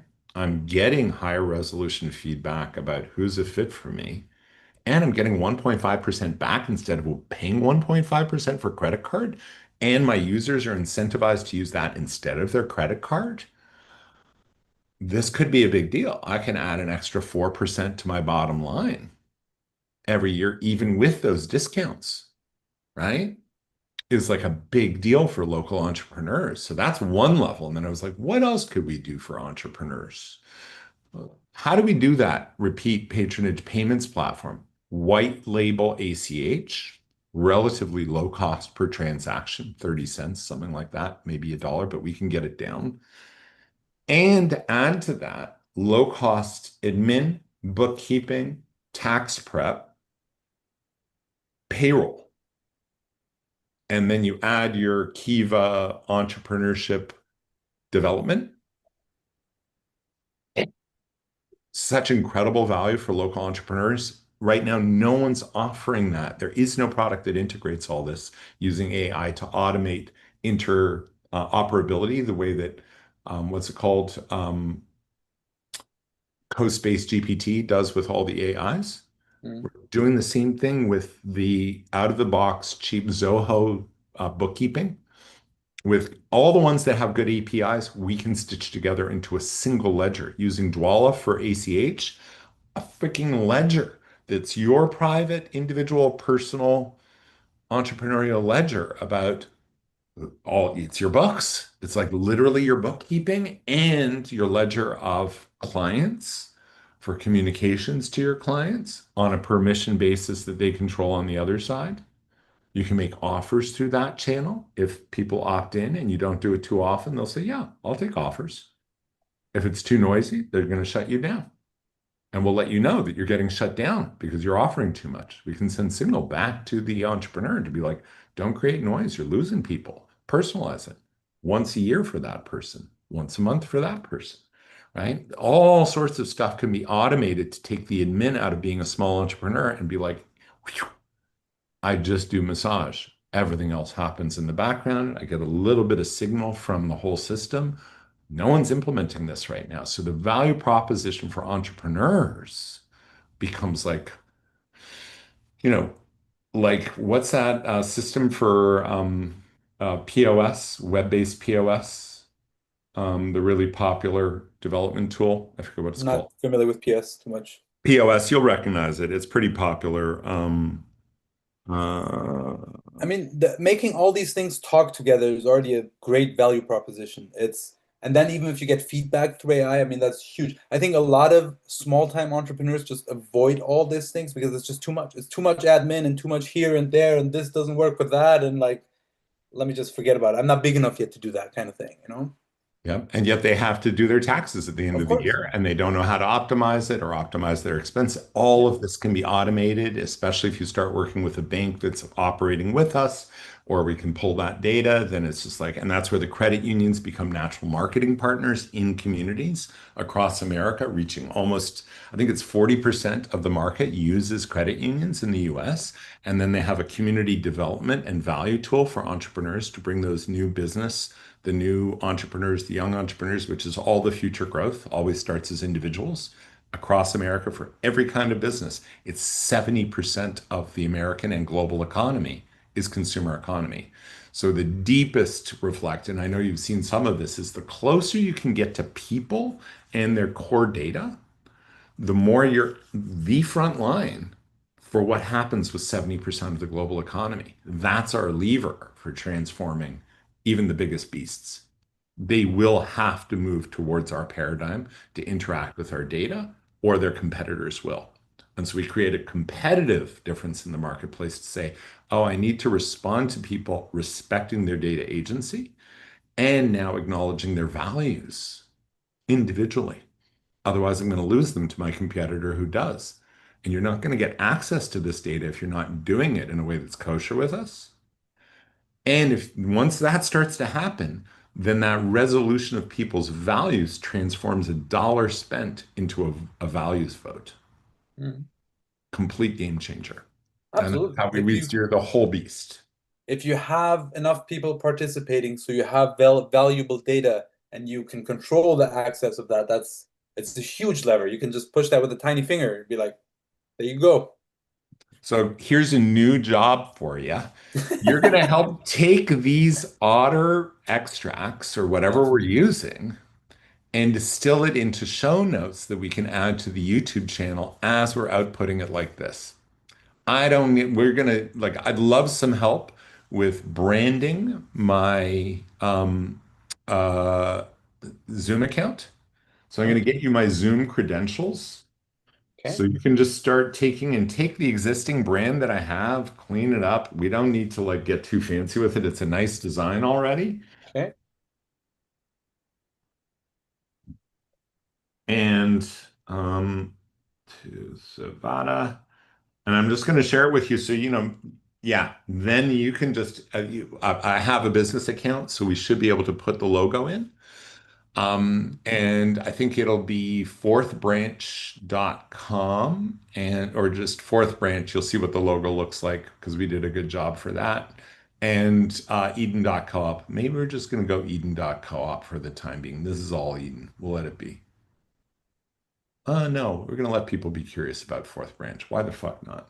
Okay, yeah, fourthbranch.com, or if you get the Fourth Branch logo on one side, the Eden on the other. If you can only use one, we'll use Eden. And I got to get you the Eden logo, and I think I've got an SVG version of it, which is a vector, which means you can get a clean thing. And you can also now just generate that using Give Me a Vector online. Hmm. And then that's it. That's all we need. And then the show notes added to get you into the fourth branch. Because that's what I'm using for this. Yeah, that's what I'm using for this. So fourth branch, and then we can mirror these to the Eden.coop YouTube, and I'll get you in there too.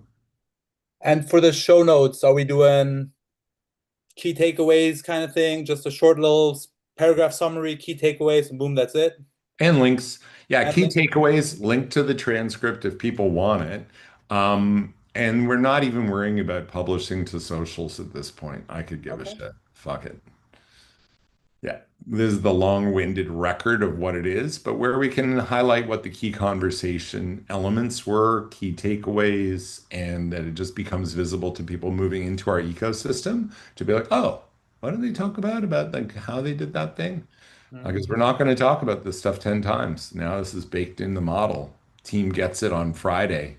We're done. Everyone's working on their teams. And so Elliot's got his mandate pretty clearly articulated with what we just crafted around this. I'm going to stop my otter because your otter's going, and that way I'll be able to pull the Elliot conversation and share that with you. Okay. Yeah, I'm just going to do that now. Cool.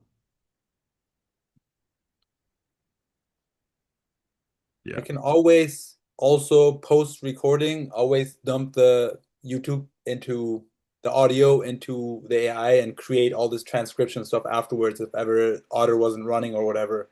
As long Cool. as we have some sort of recording, all that can be done afterwards as well. So not the biggest deal if ever that doesn't happen or whatever. Right on. I just like the ease of always having it there because then you have the transcript, you have the keynotes already, it just takes a step away. Less work afterwards, but again, it's all possible if needed. Awesome. Um, yeah, okay. I wrote that down. This goes on my to-do list as well. And then Um, what I'm going to start to do is I'm going to start to record these to the cloud instead of my computer. So okay, that way you can just take it, pull it from the cloud down to the Google Drive. sure. I think the only problem is it might be download to computer, then upload to freaking Drive. That's fine. Doesn't matter. Yeah, we can also get some help to stitch together some automation for that so you don't even have to do that. Mhm. Yeah. Yeah, the whole system around it and how it's going to be automated, they'll just develop over time. Like now, having done all the videos and distilling it, by now I have a system of what program does what. So it just becomes a lot easier. In the beginning, it was like, oh, this is not working. That's how all those systems they just create over time. And I'm actually writing them down and noting everything. So in case I ever hand it off to someone else, here's a whole list of do this. You don't even have to think, just do this. Cool. Yeah. Um, as we define your project scope, I hope you're tracking hours. You are? Great. Yeah. Let's define your contract soon. I have the contract that you sent me. I actually have it on my talking points list with you today. I added, let me just pull up my piece of notes so I don't say anything wrong. I added two things to it. Other than that, I'm fine with whatever the contract was. The one point I added to it, and I can send you a copy of what I added today so you can read through it, is just a sentence that talks about the work that I've done that was prior to this is separate from what we're writing in the contract with the licensing and all that stuff. And the You work see that the I'm doing. licensing, I think the licensing terms already allow for that, right? You can just work on whatever you want to work on afterwards. Yeah, There's sure, but no, it's just I talked to GPT about it. It's like make sure this is in there, that whatever happened prior to this is completely separate, and also mentioning that we're running parallel lines, that what I'm doing with Scott is different than what I'm parallelly doing for myself, and that those things are separate. So that's kind of just the thing that I added to it. I know it's self-explanatory, but in contract language, just GPT says it needs to 100%. be in there, so we're putting it in there kind of thing. Isn't it an interesting model? It's been so liberating when they came back, and or actually it was Jamie who was just like this. Um, the mutual licensing, and then I took it a step further with GPT and it was like, oh yeah, everyone just owns their own thing. They're employed to bring their thing as a contractor, like you would as a consultant, develop it here, and you still own what you develop here, and we get to deploy it here. Yeah. Right. So when you leave, what we've developed and applied here is ours to keep and use. And what you've developed here is yours to apply and scale. It's just like we're not in that business, right? Mhm. Yeah. So I'll send you that today so you can look through it too as well. And as soon as you give me the okay, I can prep a docu sign, or we can do it in old school pen and signature kind of thing, whatever works for you kind of thing. I don't really care what preference you have there. Yeah. Um, Other than that, I also started prepping my Q1, Q2 proposal thing. So we're really looking through the scope of the work. I'll have that fully ready for the Friday meeting as well. So we really have like defined, this is what I'm heading to in the next few months. I included some of the points in the consultant agreement as well. So we're really like, this is the scope of work we're looking, of course, not limited to that, but just something to start off with the language. And I mainly started basing that off of the Friday document that you sent me 2 days ago, where you started defining people's role and you started defining mine as well. So, all the still the assistant things that I'm doing for you, whatever may come up, as that's a really adaptive and fluid thing. And then the gathering things, which my brain has been diving into a lot in the last 48 hours, which I'm super excited about that. Tell me more. Yeah, so the event stuff that you mentioned, I started diving into that, and I realized the thing that you asked me a couple weeks ago is actually not separate from this at all. You asked me that my role would probably transition into this integration thing, right? We activate, and then we need to integrate.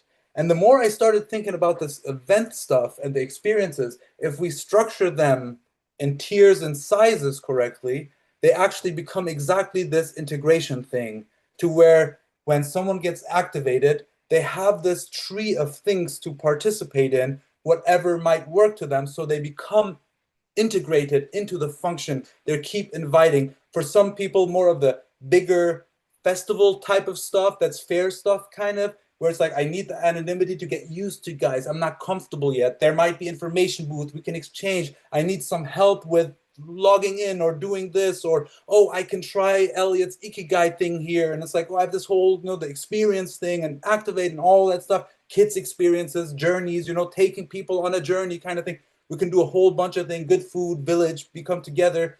But then there could also be these smaller seasonal things that we're doing, right? And then we can even break it down even smaller to color and tone, what Deb was saying, like, these are the people that like to knit. These are the people that like to cook. These are the people that like to gather mushrooms. And then our platform, of course, with the AI can start connecting these two. Because if you're the bread bakers and you're the salad makers and you're the mushroom gatherers, yeah, you have your separate things going because that's your color and tone. But there should then also be the seasonal thing where you guys come together and we group you guys, help you come together because you don't know of each other, but we make sure that you will know of each other, and we bring you together because the mushrooms belong on the salad and the bread also needs to be eaten with that salad. So it's like And of course, I'm just using examples there. We have to see what works and what combines and how we can actually do it. So it gives this Well, whole the way I'm seeing it is it's like a locavore offer mutual aid mini smorgasbord festival, right? And we can literally ad hoc. People can just gather, say, I'm available. Oh, and yeah, we're complimentary. And there's people who would come. You can literally do an escrow before you run the event. Let's just automatically put up a flyer for this. Are there people interested in this? Oh yeah, we got enough pre-sales. You guys get it at early bird discount just for saying you want to be in. And you don't have to come, but like know that there's a certain amount of reliability we start to see when you say you want to be in to get the early bird price. How often do you show up, or do you just grab all of them? Okay, hey, you're a low value promise. You want to be a high value promise, show up for more of the events you say you're going to be early bird, or get them to pay, right? If they put up $10, then it's like, great. Even if the event is like $30 and they get it for 30 early bird and other people are paying 40, and it comes with food and you get to meet all these people and there's free offerings and a lot of the new offerers. So one of the challenges in most marketplaces of this kind is the established ones who've got 1,000 reviews on Angie's List. The new excellent plumber comes to town, it takes them forever to break through, I thought while the about that. old guy who has 3 stars is still getting gigs and doesn't even go into a program on how to up level his game.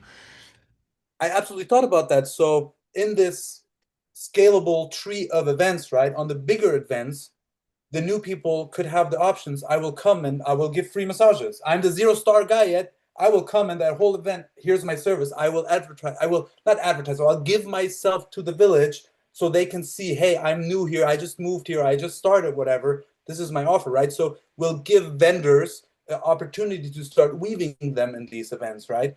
And then Yeah. the smaller ones, we can even give people the opportunities to become leaders. So I was thinking about how do we weave the community, how do we even make this more automated and more integrated in the community so we can scale it, right? Because we can't run everything. We might be running the yearly festival, right? That might be eat and run right there. But then the smaller stuff over time, as we keep scaling, there might be a leader in Topanga that says, hey, I got this property that's perfectly for mushroom gathering, and I'm super interested to be weave, and they become the leader of you know what.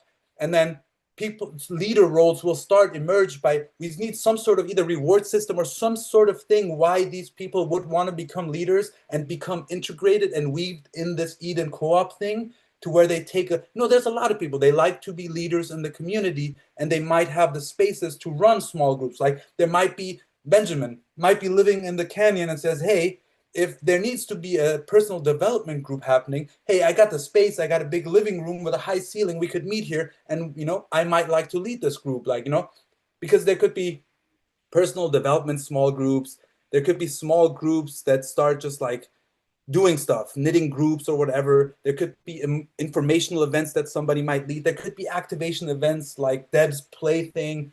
There could be, what else did I write down? There could be intellectual events, people that like to come and debate or whatever, right? So there could be all kinds of things.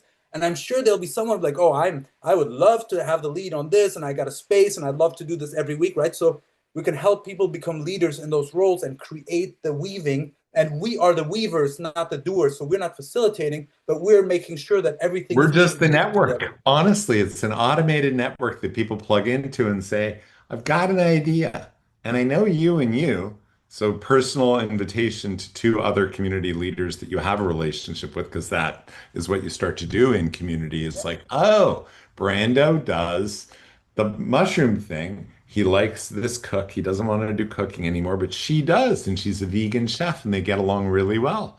And they know that. And they're like, you know what?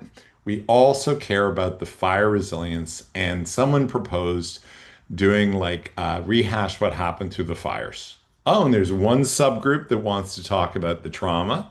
And there's another group that wants to talk about what to do next. And there's another group that wants to honor the renegades that actually put out most of the fires at the beginning and didn't get any recognition. You're all welcome. Yeah. Need facilitators for those conversations? Let's get facilitators. All right, come on, contribute to this community. Come and have some food, watch a movie about the dance that my neighbor did. Christina did a dance video about it on the burn scar. and you can see that stitched together like, I put together that musical crew and I was like, oh, I don't want to host it. I just realized while we're on the call, hey, Savada, you want to help host that musical gathering? And yes, use my house, use my place. As long as I've got help, then it's chill for that. That could be 100% the place to begin, right? Because it's this Yeah. great next level musical talent that some of which lives down in the valley, but they're kind of Topanga anyway. And some are in Topanga. Most of them are in Topanga. I mean, you're down right here beside, but it's Ehud. I don't think lives in the canyon right now. He lives down Woodland Hills, but he's the guy who's like got a jazz ensemble that came out of New School that literally has, Robert freaking what's his name? Glasper, the jazz musician that I got to see with Bradley, is an alum of the New School Music Program. We could get Robert Glasper here supporting that. Oh, Nice. bring it to freaking do the same thing over in Lamert Park or West Adams and bring it to West Adams. I've got the name of the people who are trying to organize down there. And it's like, look, come and see what we're doing up in Topanga. Try the app out. You want to launch that down there? This is the fundraiser for your summer programs. Way better than, I mean, also running your events at that little bar, but you'll populate that bar more if you have this running. And you'll get more funds from the whole ecosystem for your community economic, abundance to feed those events that are more now than just come and listen to music. It's come and listen to music, support the local, it's this kind of fair, right? And understand that we're building the ecosystem and the infrastructure for our own community thriving and resilience, right? That's like a whole different, when people see it and we tell the story of it while we're doing it, people are going to be like, ah, and if we have then the toolkit for any entrepreneur, and like I was mentioning to Elliot before you got on, so we've got this super make your life easier entrepreneur toolkit.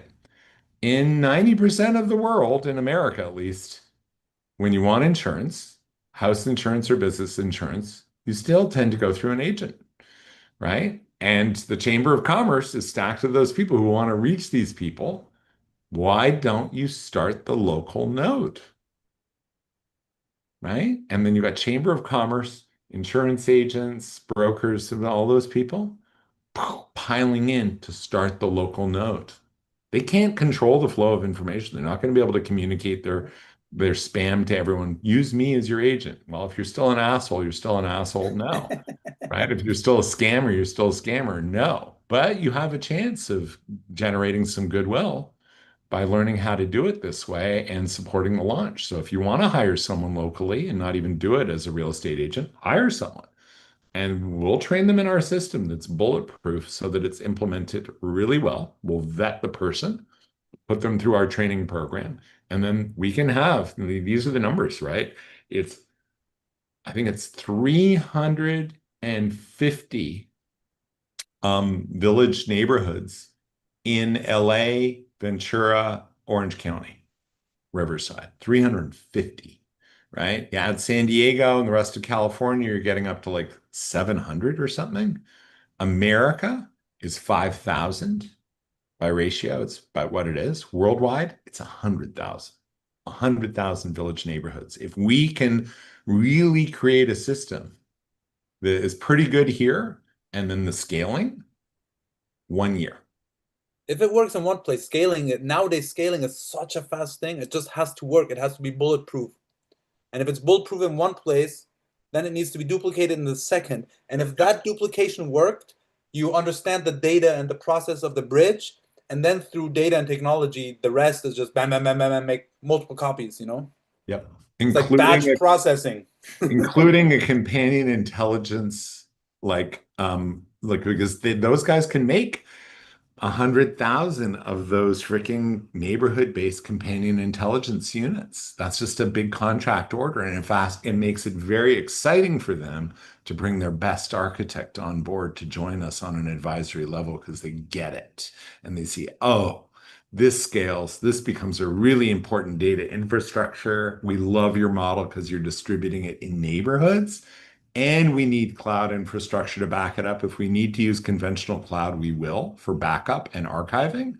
But we can literally create these hyper local nodes with redundancy so that the whole thing is a very sexy proposition for Varus, for companion intelligence, for whatever infrastructure we use, Mm, right?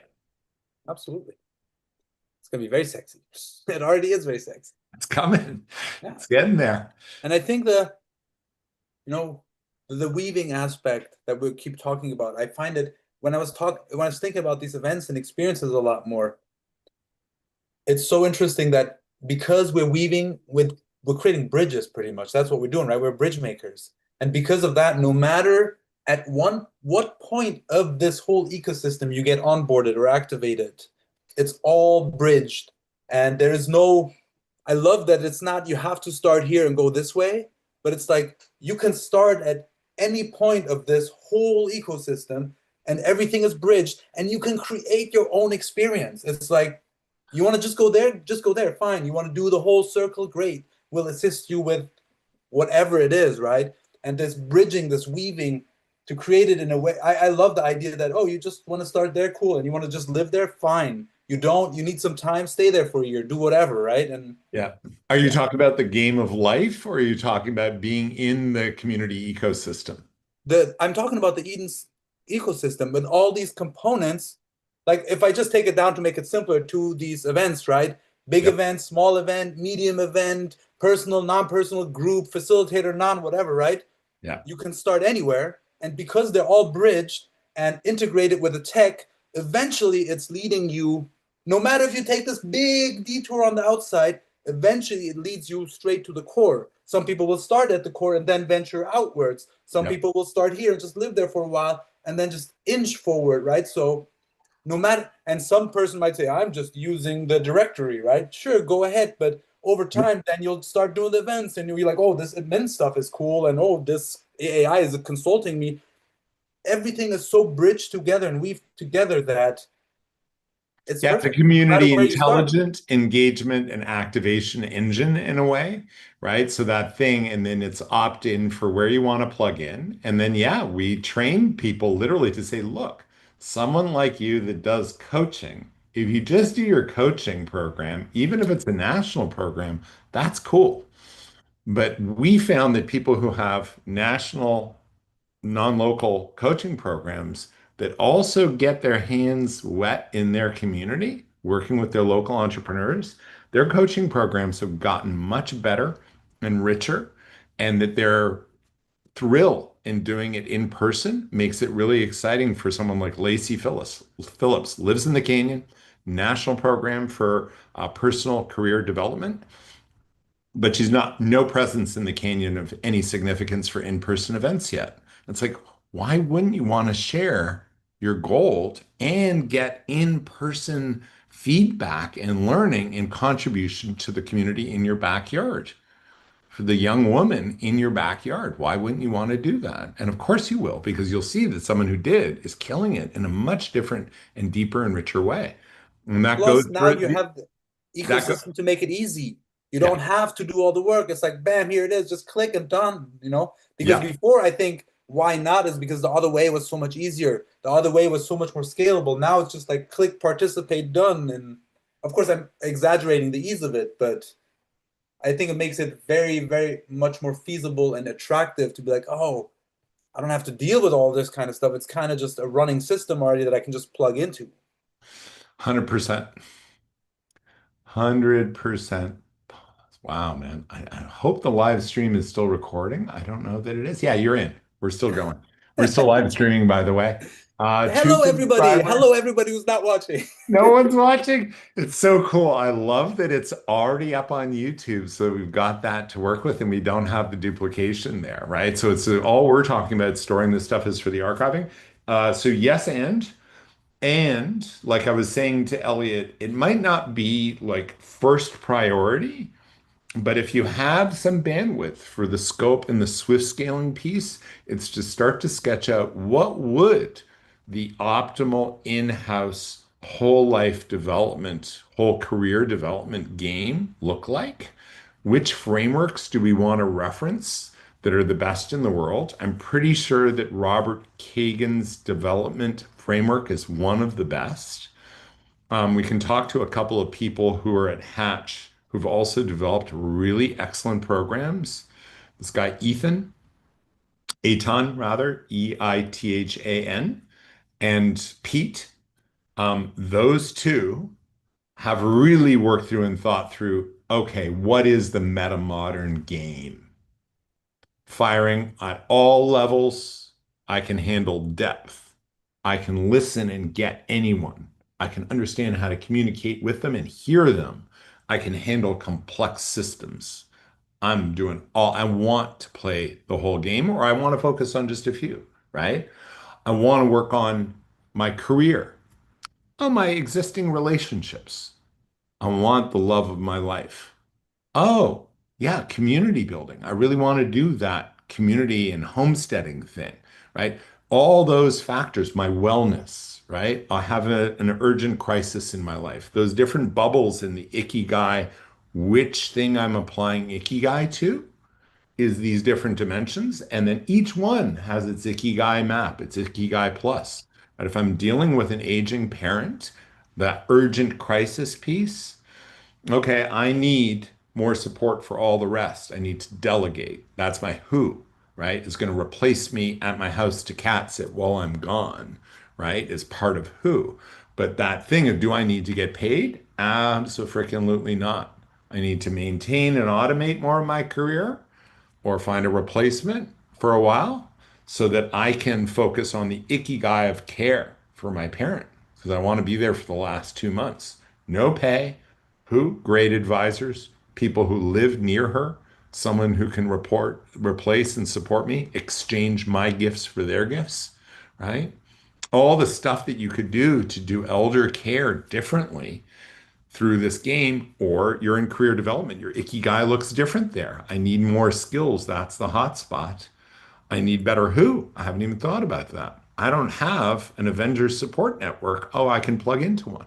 So the ikigai game and the dimensions of your life to which the ikigai game applies, right? That's to me the meta game design. And then the meta modern Robert Kagan's evolutionary developmental psychology framework, which is beyond integral, beyond spiral dynamics, beyond Maslow's hierarchy. This is the most sophisticated mapping I've heard of with Eitan and Pete's evolution on it since. That's the shit. And no one's really developing that. So you want to talk about also adding this dynamic, you're free to paint your own adventure and do it in a flow Savada way Cool. because that's important to it is like don't just copy other people. You want the gold standard in being meta modern? Be your own freaking hero. Are you ready to be bold? But I would add to your game, don't do it alone. Yeah, of course. I'll look into his whole framework. I'm not that familiar with it, so I'll look into it and I'll wrap my head around it. Of course, One of putting the it as a we're doing version one Topanga first, and that's and building to move. the So about for what happens when we Swift scale yeah, is you get a budget to put together a dream team love to it. weave this into our application and be this thing that you can take and scale. I've always wanted a dream team. Right? And that's I think it's an important, so for the entrepreneur development, well, that's 40% of our market. That's how they enter because they're like, oh, I need more business. Yeah, I'm putting up my shingle. Yes, I'm developing a profile. Well, now you've got them hooked. Say, wouldn't you like to be really successful at your main or your side gig to transition to it or your third side gig? Which one is it? You need tools to figure that out. Oh, you need tools to automate it to create more time for yourself. Oh, you need tools for repeat patronage. Oh, you need places to go to share and offer your thing with free samples, right? That's what people do at Trader Joe's. That's what we're now creating for communities so that new entrants can get in the market and get the peer support and have the systems and the learning from others in network or in their community, right? The guilds that form around this. So that weaving where entrepreneurs are the hook, because literally where, it's now, yeah, 20 to 40% are local entrepreneurs. Everyone's an entrepreneur.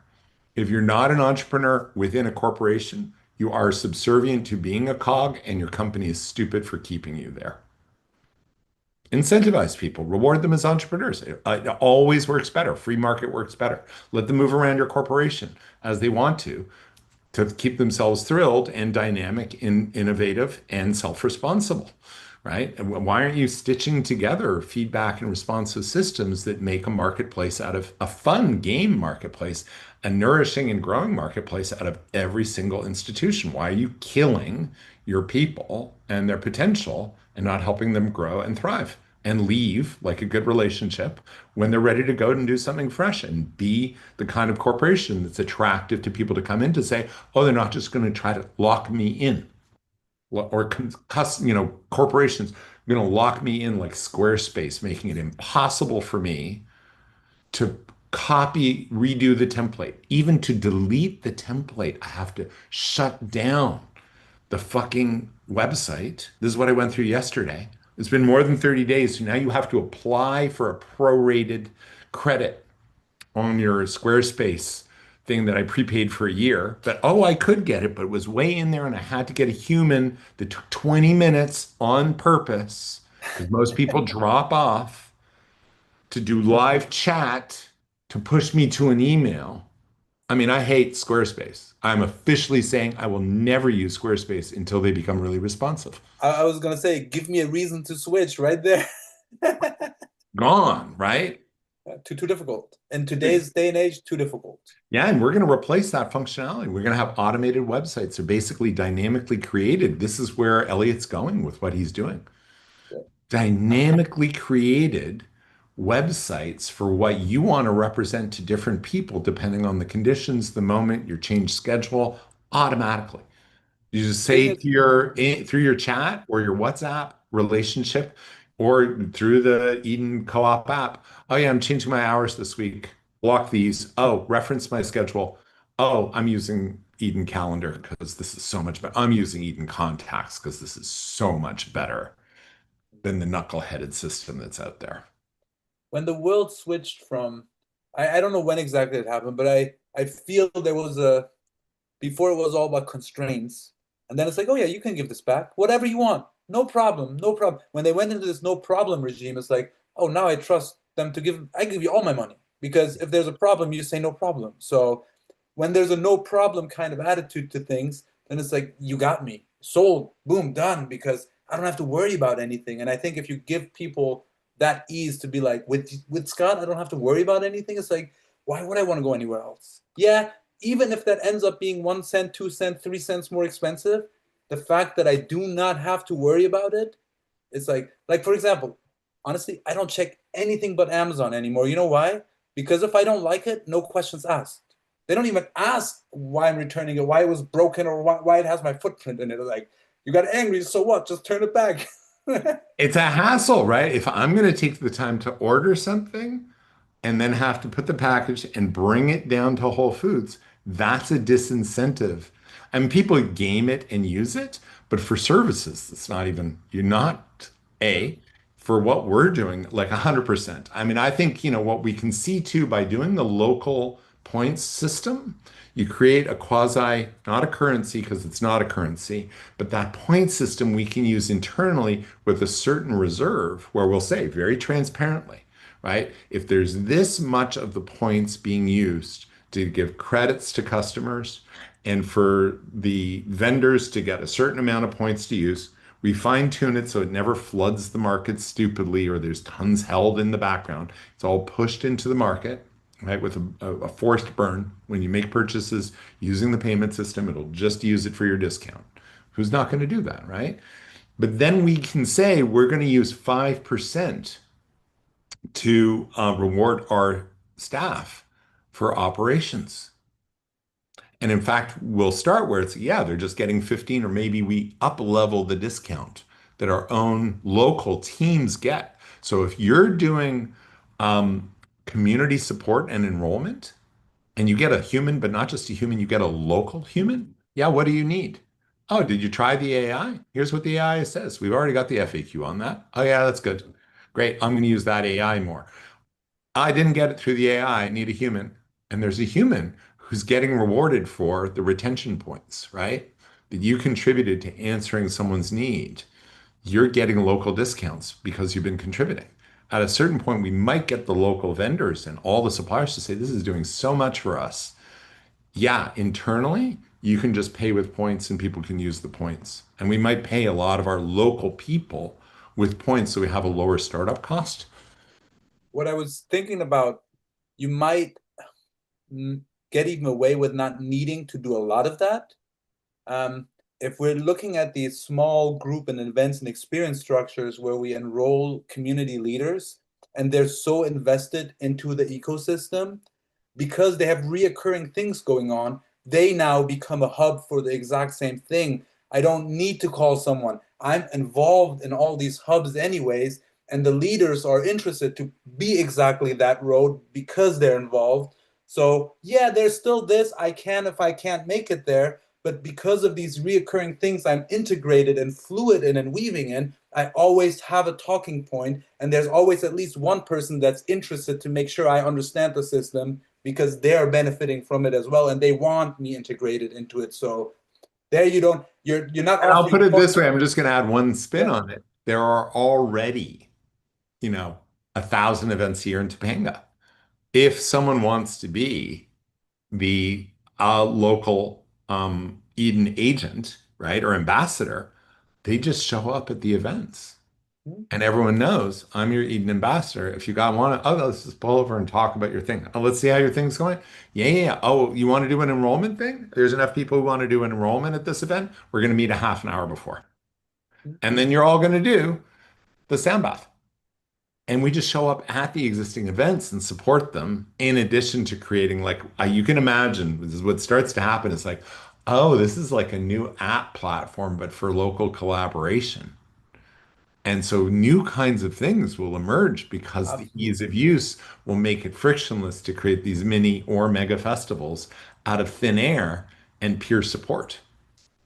I also wrote in my notes that we need to stay fluid enough to allow each village, because they're all going to be, the mid city is going to be different than Highland Park, than Topanga, to let something emerge that we couldn't think about because two people who are creative, they needed something that we had no idea about. So it needs to be a fluid enough, like, oh, you guys, okay, I guess we're having a clown circus now. I guess that's a thing. Who knows? Great, go run with it. Yeah, yeah, yeah. Puppets and food. All right, so one piece that I do want to work on sooner than later, because I Yeah, really think it's a big hook for us when we're meeting with the musicians, totally fine. yes. Talking with my friend Danielle, who has this idea to run a thing called Shabib, which is a South African workers' affordable food format. And what they do is they make stews and they put it in a square bread bowl. Fiona, who comes from South Africa, is a bit fixated on we're going to do the South African thing. I'm like, yes, and you're close to what it really is. There are food formats in almost every culture where mom is making the food and people are dropping in progressively over the afternoon. Paella is kind of one of those things, but it's always stews, it's curries, it's things like that with a carby side that you can easily heat up or refry, and a salady thing or a fermented thing and a nice dessert that's just sitting and everyone's like, there's another one coming out of the oven. That food format, that's the food format I want to develop because it can be prepared in someone's kitchen and then delivered as a batch. And then we can return the pot. So you really, and then use local dishes. So you have completely clean system. People can bring their own stuff if they want to, their own silverware and plates when you're doing bigger events and really reward people for that. But then that food platform doesn't exist in the city. And when I was at a friend's group event, like a year ago, we were ordering. I was like, what am I ordering on Postmates that's good group food? Nothing. Big sushi thing expensive. Taco stuff mushy by the time it gets you and reheating 10 different things doesn't work. Let me clarify so I understand. Are you talking about the grandma is making it and we're bringing it for the group, or is this a grandma's making it and the family of 40 can show up at any time of the day to say hi to grandma and have a little piece of bite, or I'm both? defining the food type that I'd like to favor for our events. The food type that I'd like to favor for our events is these are the best recipes for group food. Period. And is Eden financing that for the events, or will it be paid at the event? We'll start with us offering it free, but Okay. it's the highest ROI because you can have like a chicken-based thing that's a group food and a vegan version of it with beans, and then this and this, and it's prepared in a batch in someone's kitchen, so it's a low hassle for them. Mhm. They And can then we just deliver bring it it to the event. at any time because it's made to be reheated Yeah. in batches. And then we can run our events with that for a food cost of maybe $5 per person for, chicken protein and like $3 per person for plant protein, and you're done. Okay. And that is wicked because then our food cost goes way down. And then if you use that as a value add for a ticketed event, eventually, people are like, I'm getting a meal and we're making money at 25 bucks an event that can pay the participants and generate revenue for the enterprise. Okay. Because people are now thinking in LA, food is $25 minimum. So your thought is no matter what kind of event we do, have that food thing there because it's a village kind of feel to it. Cool. I like it. Yeah. I don't. Yeah. The I was thinking about the timing scale. Of course, all these event things my head's going through, those are all version 5, version 7, right? We got to start at version 1, which is going to be a smaller thing, right? Um, I'm assuming this has to be in corporation with when the directory is flowing out and not separate, because otherwise, like, what's this Eden thing? Nobody knows what it is. We can't guide them towards anything. So, what's the time frame I can kind of look at so I have an idea what I'm looking at when the first version 1 event would kind of be happening? Well, I think that, a micro version of it happens with the musicians here this weekend, next weekend. It's the 11th, I think, is the first one they wanted to do. Okay. Um, um, I'm gonna say let's do it here. Okay. Changed my mind, and now we start to get a little warm up. To say here, this is what we're bringing. Elliot should have a really great reskinned, workable version of the app ready for Cool. testing. Internal team first, and Yeah. kick the tires and poke at holes, and he can fix stuff so it's fluid and good. But he's really taken the feedback from Deborah to imagine, and like you, how people would interface with this differently. Do I want to do a chat? Do I want it to just fill a form? Do I want to see the full directory? So we're going to let people choose. They want to no problem. We've got it your way, right? This is Burger King, right? Yeah. It's whatever you want. It's AI. We can, yeah, reskin it. And when we learn what you like, and there's other people like you, we're going to learn how to do that better and better, right? Yeah, Elliot's all over it. So he's Cool. like, oh, got it. Yeah, and using a dynamic web interface built on, I'm just learning these terms. Oh, yeah. Uh, Next.js, which works with React, Java, and Supabase, so that you have these dynamic website elements that you can put in mobile. You know that someone's on a big screen and wants it this way, they can create their own dashboards. All that's built in with the way he's designing it. So you can Nice. say, I want more of this, less of that. When I'm looking at my clients, I want it this way. When I'm looking at my business and my, data about my analytics, I don't even want to see data. Give me a graph like that. Cool. Let me circle the conversation back to the 11th for just 1 second. Yeah. The musicians, do you know who that's going to be? Is that still something I should wrap my head around? Is that already a set thing? Is it not a set thing? Oh, you're already invited to the chat, right? That's the group did I not plug you in there? No, this is the first time I'm hearing about it. Weird. I'm pretty sure I added you to the first one. Did Anyway, I but miss? I'll check it right now. Veer, Heavy Bradley, Ehud. I'm gonna add you now. If it'll let me. If I can. I hate this thing. Oh no, I can add. Yeah, I'm adding you. Well, New group. Oh, fucking new group every time with this. Adding Savada. is that Telegram, WhatsApp? What are we doing here? It's just chat for right now. Let's Cool. switch to WhatsApp. And yeah, know what? Let's post it here. Exclamation point. Um, at a time that works for heavy. Boom. And then I'm just going to go back to the other chat now and see what it was. Heavy said, Heavy, what's earlier? I'm just going to take my notes from this thing. It was yet another one of these chats. And we've definitely got to move it over to WhatsApp because this is a fucking nightmare. Yep. Copy. And you're going to dig this, man. It's like a fun musical excellence here. Boom.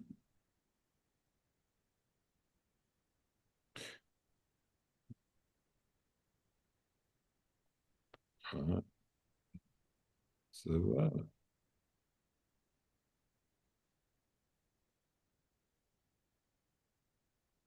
yeah, So we have great. music. We will do So food, right? yeah, what time is latest for you? Heavy. Yeah, and then so we're gonna work with Fiona, is the South African woman doing bunny chow. So here's the name. This is killer. And I think we'll wind up creating a business with her around this. And my friend Danielle. It's called Shabib, is the name for the shacks that are a hybrid of Indian and African food because the Indians came with the recipes and were like, and so it's worker food, really simple, usually a mama in a like a shanty little pop-up, right? Old school. And they're like, we want to do a Shabib down at the boardwalk. And I'm like, okay, we've talked through some of these ideas before, Danielle. I think it would be better to use the central kitchen or home kitchen's even better where we're going. And then all the group food, authentic recipes, upgraded with local seasonal ingredients. And then we have a recipe list. And these are the favorite, highest rated recipes. And then there's our preferred cooks who can come in and just take the gig and get paid. And then so we were looking at preferred recipes and preferred cooks in Topanga, in and around Topanga, who want the work. And they Cool. don't have to be Italian to make lasagna. They just need to be really good at following the best classic recipe that everyone on New York Times or on Authentic Italian says, this is kick-ass, motherfucking excellent, reheatable lasagna. Right? And lasagna is a great case study because you cannot buy a great lasagna for takeout in LA. There's some good ones at Erewhon, but they're mushy and expensive. And honestly, it's freaking pasta and sauce. It doesn't need to be expensive, Okay. right? But it can go from lasagna to enchiladas, anything that's reheatable. There's like batch prep, production line, excellent, right? People are Love it. like, oh, this is homemade, excellent, delicious, yum. Oh my God. Then like if we kill it on food, this also, that's another propellant in the whole thing, Food right? is huge. Food is, yeah. Nothing Anyway, compares. Nothing compares. circling back to the 11th again. You said you'd like help with that. What's the scope of help? Do you want me to take the lead on that and kind of just keep conversing with you there? Do you want to keep the lead You'll of the see, you'll see what it is. It's musicians coming together to talk about collaboration, cross-pollination, maybe creating some events. I'm going to be pitching. Let's pair it with some purpose. A little case study of what the app would do. We're going to do in person. Hey guys, here's the theory of change. They're all smart enough to get it. They all trust me enough to say, a data agentic, own your data, change the world. They'll get it. And they'll be like, okay, yeah, let's use culture for this. Okay, got it. And we're going to get paid? Yeah, yeah. The goal is for you guys to get paid as musicians to create beautiful jazz and every classical musician loves to music. hear that. You're gonna get paid. Musicians A never get that. musician's dream, man. But we're going to curate who draws and who generates a moment that people really Yep. love. And it's not just your self-indulgent fucking jazz, because nope, So that's am I this is understanding this not that correct that moment. the 11th is more driven by the musicians rather than by you? They just approached you about the venue. But I know I stitched this together. I Okay. created this event.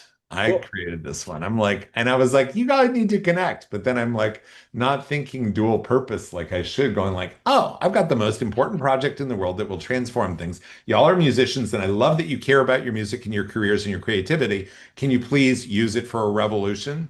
We haven't had one of those in 40 years since freaking Bob It's Marley about and the time. hippies. Can you, if you don't have to write about the revolution, you don't have to make your jazz about the revolution, but can you at least pair the fucking thing with the revolution and not make it about your banal creative expression, like some kindergartner who wants to be seen by mom just, finger painting walls? Fuck off with that already. Use it for something already, something meaningful that's actually discerning. Oh, I want to help the people in Gaza. It's like, eh, okay. I want to advocate for Israel only. Okay, right? I get it. Those communities. How about a force multiplier beyond which there is no comparable presently with the meta crisis and the emerging AI paradigm? Can I explain this to you? You're smart enough, and most musicians fucking are. The good ones are like, quick. It was like this revolution, the transpartisan, locavore, super enablement of entrepreneurs. You guys are a key attractor. Can you play stuff that's not just your finger painting, please? Right? If you're Glasper and you're that good and you can get a Glasper audience in, yes. But play some good standards so that people hear the melody and hear your genius recognizably, not just your free jazz that's mediocre or your free world music that's mediocre. Compose it, please. Of course. Yeah, Yeah. that's my aesthetic. Love Anyway, it. There's a lot of value in critical and necessary feedback. for the group, it's a different moment, right? When you're private and you're playing with friends, don't need the witnessing of an audience for your free jazz finger painting. I get it. For the group, please support the movement with something that meets the moment and the people, Yeah. right? Don't belabor your audience because your mother didn't love you enough. That whole thing, even now we've got what's his name? Dave Chappelle, right? Mhm. Delivered for the audience, does not want to be a slave bitch to the man in the audience. I get it, not for Netflix.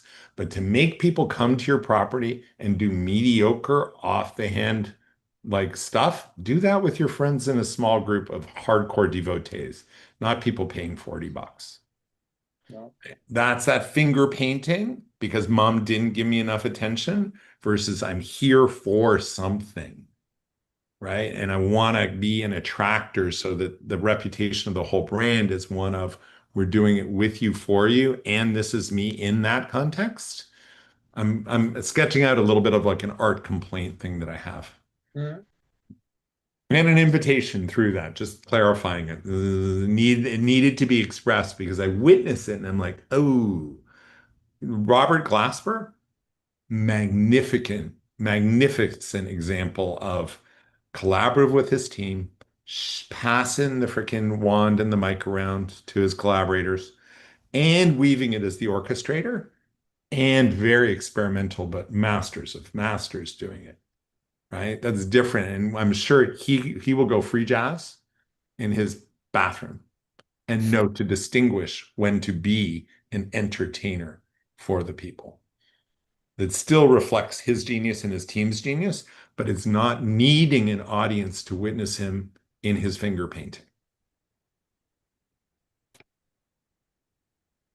That piece, especially when there's a world that's burning and we need your talent as an attractor. We Yeah. actually need it to be purposeful. And we haven't had that in God knows how long, right? Other than Taylor Swift, kind of, and Gaga, kind of. Yeah. Anyway, okay. We've covered tons of ground. I think we're Yes. good. I love it. Fantastic. I got a lot on my note sheet. I have a bunch of things that the note taker will remind me of that I forgot to write down. It's good. Cool. So, As Heavy just for responded. He should be on the road to Zorthian Ranch by 2 p.m. He's going to Zorthian. Perfect. Um, so yeah, we can do it between 11 and 2. okay, And if people want to linger longer, they can. So it's going to be a gathering, a conversation about collaboration between musicians in the canyon, around production, around events, around jazz. Heavy Meadow, who's produced a lot of these Muse events, a great genius for that. Bradley, who's there, wants to build a flow state retreat model for great musicians to come together with emergent musicians to record stuff and just produce live recordings of excellent quality. We've got our other Bradley Martin, who has a world-class studio in the Canyon, who's been craving something like this, but hasn't coordinated and is now away again for 3 or 4 months with his partner in Costa Rica. So he's not here to do it, but the studio is available. Crazy, like world class. And then we've got Veer, whose world music ensemble is like next level for weaving that way. And Ehud, who's like studied at New School Jazz. And he just recognized, oh, three of my buddies from New School that we used to busk together doing jazz in Washington Square Park. We're all in LA now. Let's start jamming. I'm like, dude, bring in more of Topanga too and bring it here and work with Heavy and work with Savada. And that's who's on that list so far. So it's like freaking badass crew, like right out of the gates. And like what an opportunity to like create a good food moment, get these guys onboarded and create like outdoor streamed event, people watching from everywhere. This is what we're up to. This is what Topanga's doing, and just like next level. Right on. Yeah.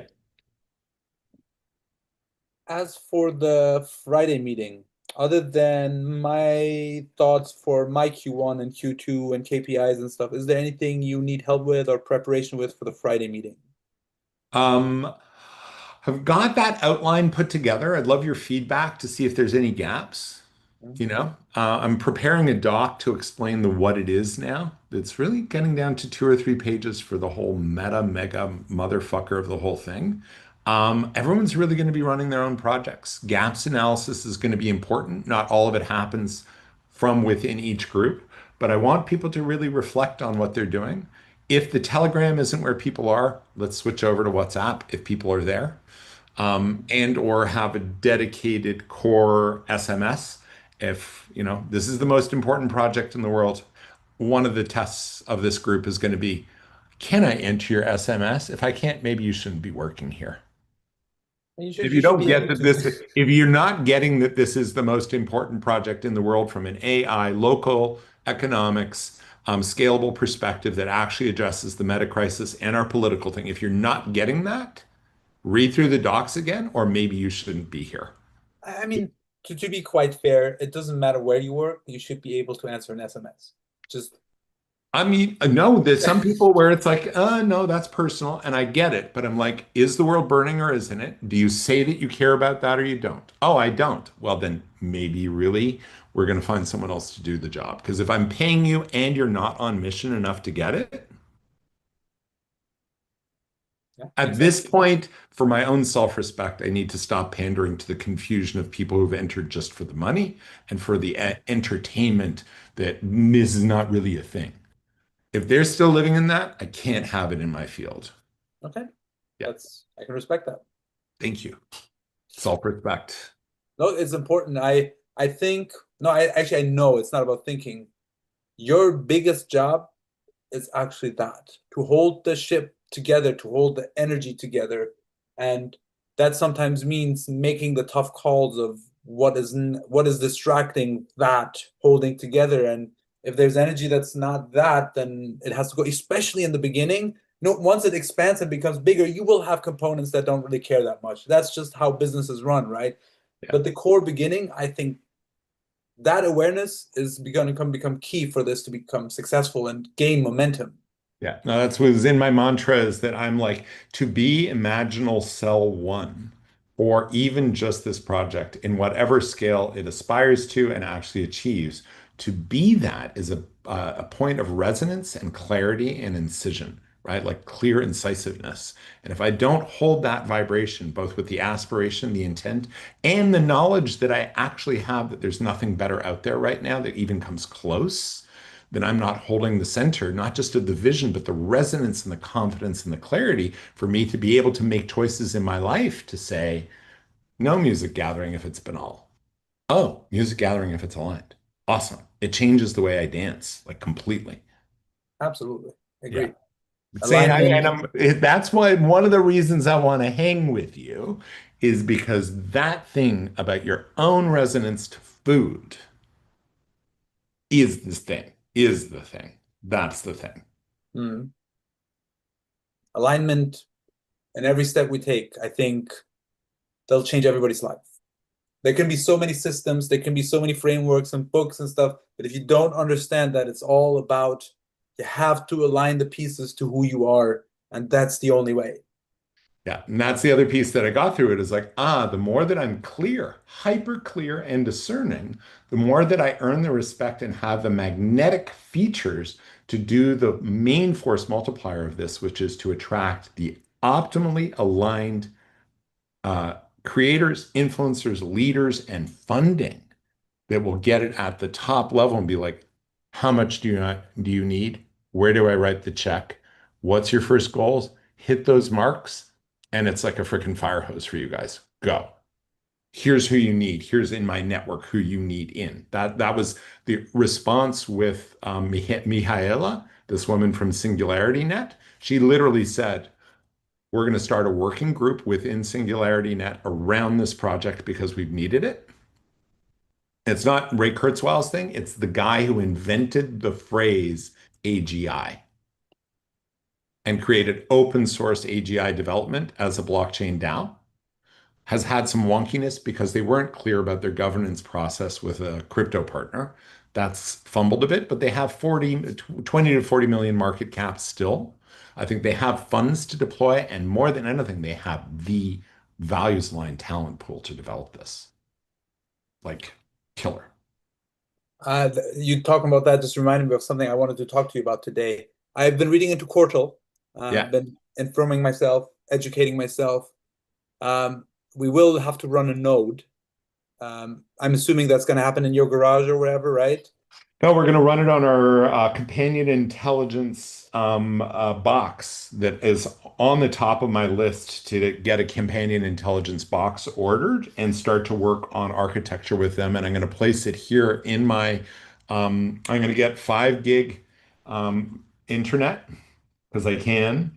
And it's $40 more a month for me to be able to get 5 gigabit. I'm going to check into what that companion intelligence box is. I'm not familiar with that. Um, Just but look I'm at assuming, companionintelligence.com. yeah, I'll check that out. I'm assuming it's going to be a dedicated server machine.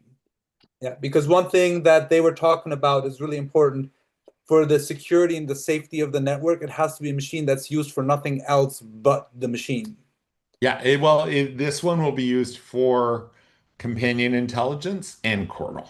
That's fine as long as nobody's checking emails on it, nobody is doing this or that or sending text message, like none of that, because you can just the security is not there when you do other stuff on it. You can Yeah. run 1,000 nodes on it, doesn't make a difference, but yeah. So And we might run Varus chain on there as well, but it's all good. And running yeah, chains is not a problem. It's just about personal behavior has to completely be off those machines. Otherwise, you cannot really promise the security of the network and the key and everything. completely get it. And they have machines that they sell. Would it be beneficial for us to look into building a machine ourselves, which would be okay? Just go Yep. with what they have. Oh, Cool. and definitely. It's like they're a bargain. These guys are doing cost plus. It's like Perfect. Costco for this Fantastic. whole ecosystem. They're going to And kill it. maybe I should order a machine there. Plus, we're also going to get the architecture with them. And by Okay, purchasing the device, it's like, oh no, we're serious now. Now it's time to get one of your architects on board, cool. pitching them on the opportunity that's like 5,000 nodes in America, 100,000 worldwide, as quick as possible. They will not have a prospective client that will even come close to what we're promising. And I've already had the conversations with the insiders there that we should be able to get like their best talent to help us weave this Perfect. and our scope with Elliot so that we're really doing it at a world-class level. Love it. Serious, dude. I know. It's like freaking now it's like freaking like Love I'm ready. Warrior. Look, there's a lot of things I still have to grow and learn, but I'm ready, dude. Like just we're swimming in the ocean and there's a bunch of sharks and that's okay. Yeah. I think we're gonna have fun. And I mean, it's just like the case study is there's no one watching these videos. They will. Look, it's like all kind of things in the world. Sometimes they're just there, and all of a sudden, next day you wake up and you're like, where did all these views come from? What happened? Who were these freaks? All right, Yeah, buddy. Have a right on. lovely day, and I'll see you on Friday. Yeah, a little to Sounds and good. fro on the dock, and that's it. And I shared it with you yesterday, I Yeah, think. And I'll share the doc explaining what the concept is. I need to clean it up a little bit more. perfect. Awesome. Good talking to you. Have a good rest of your day.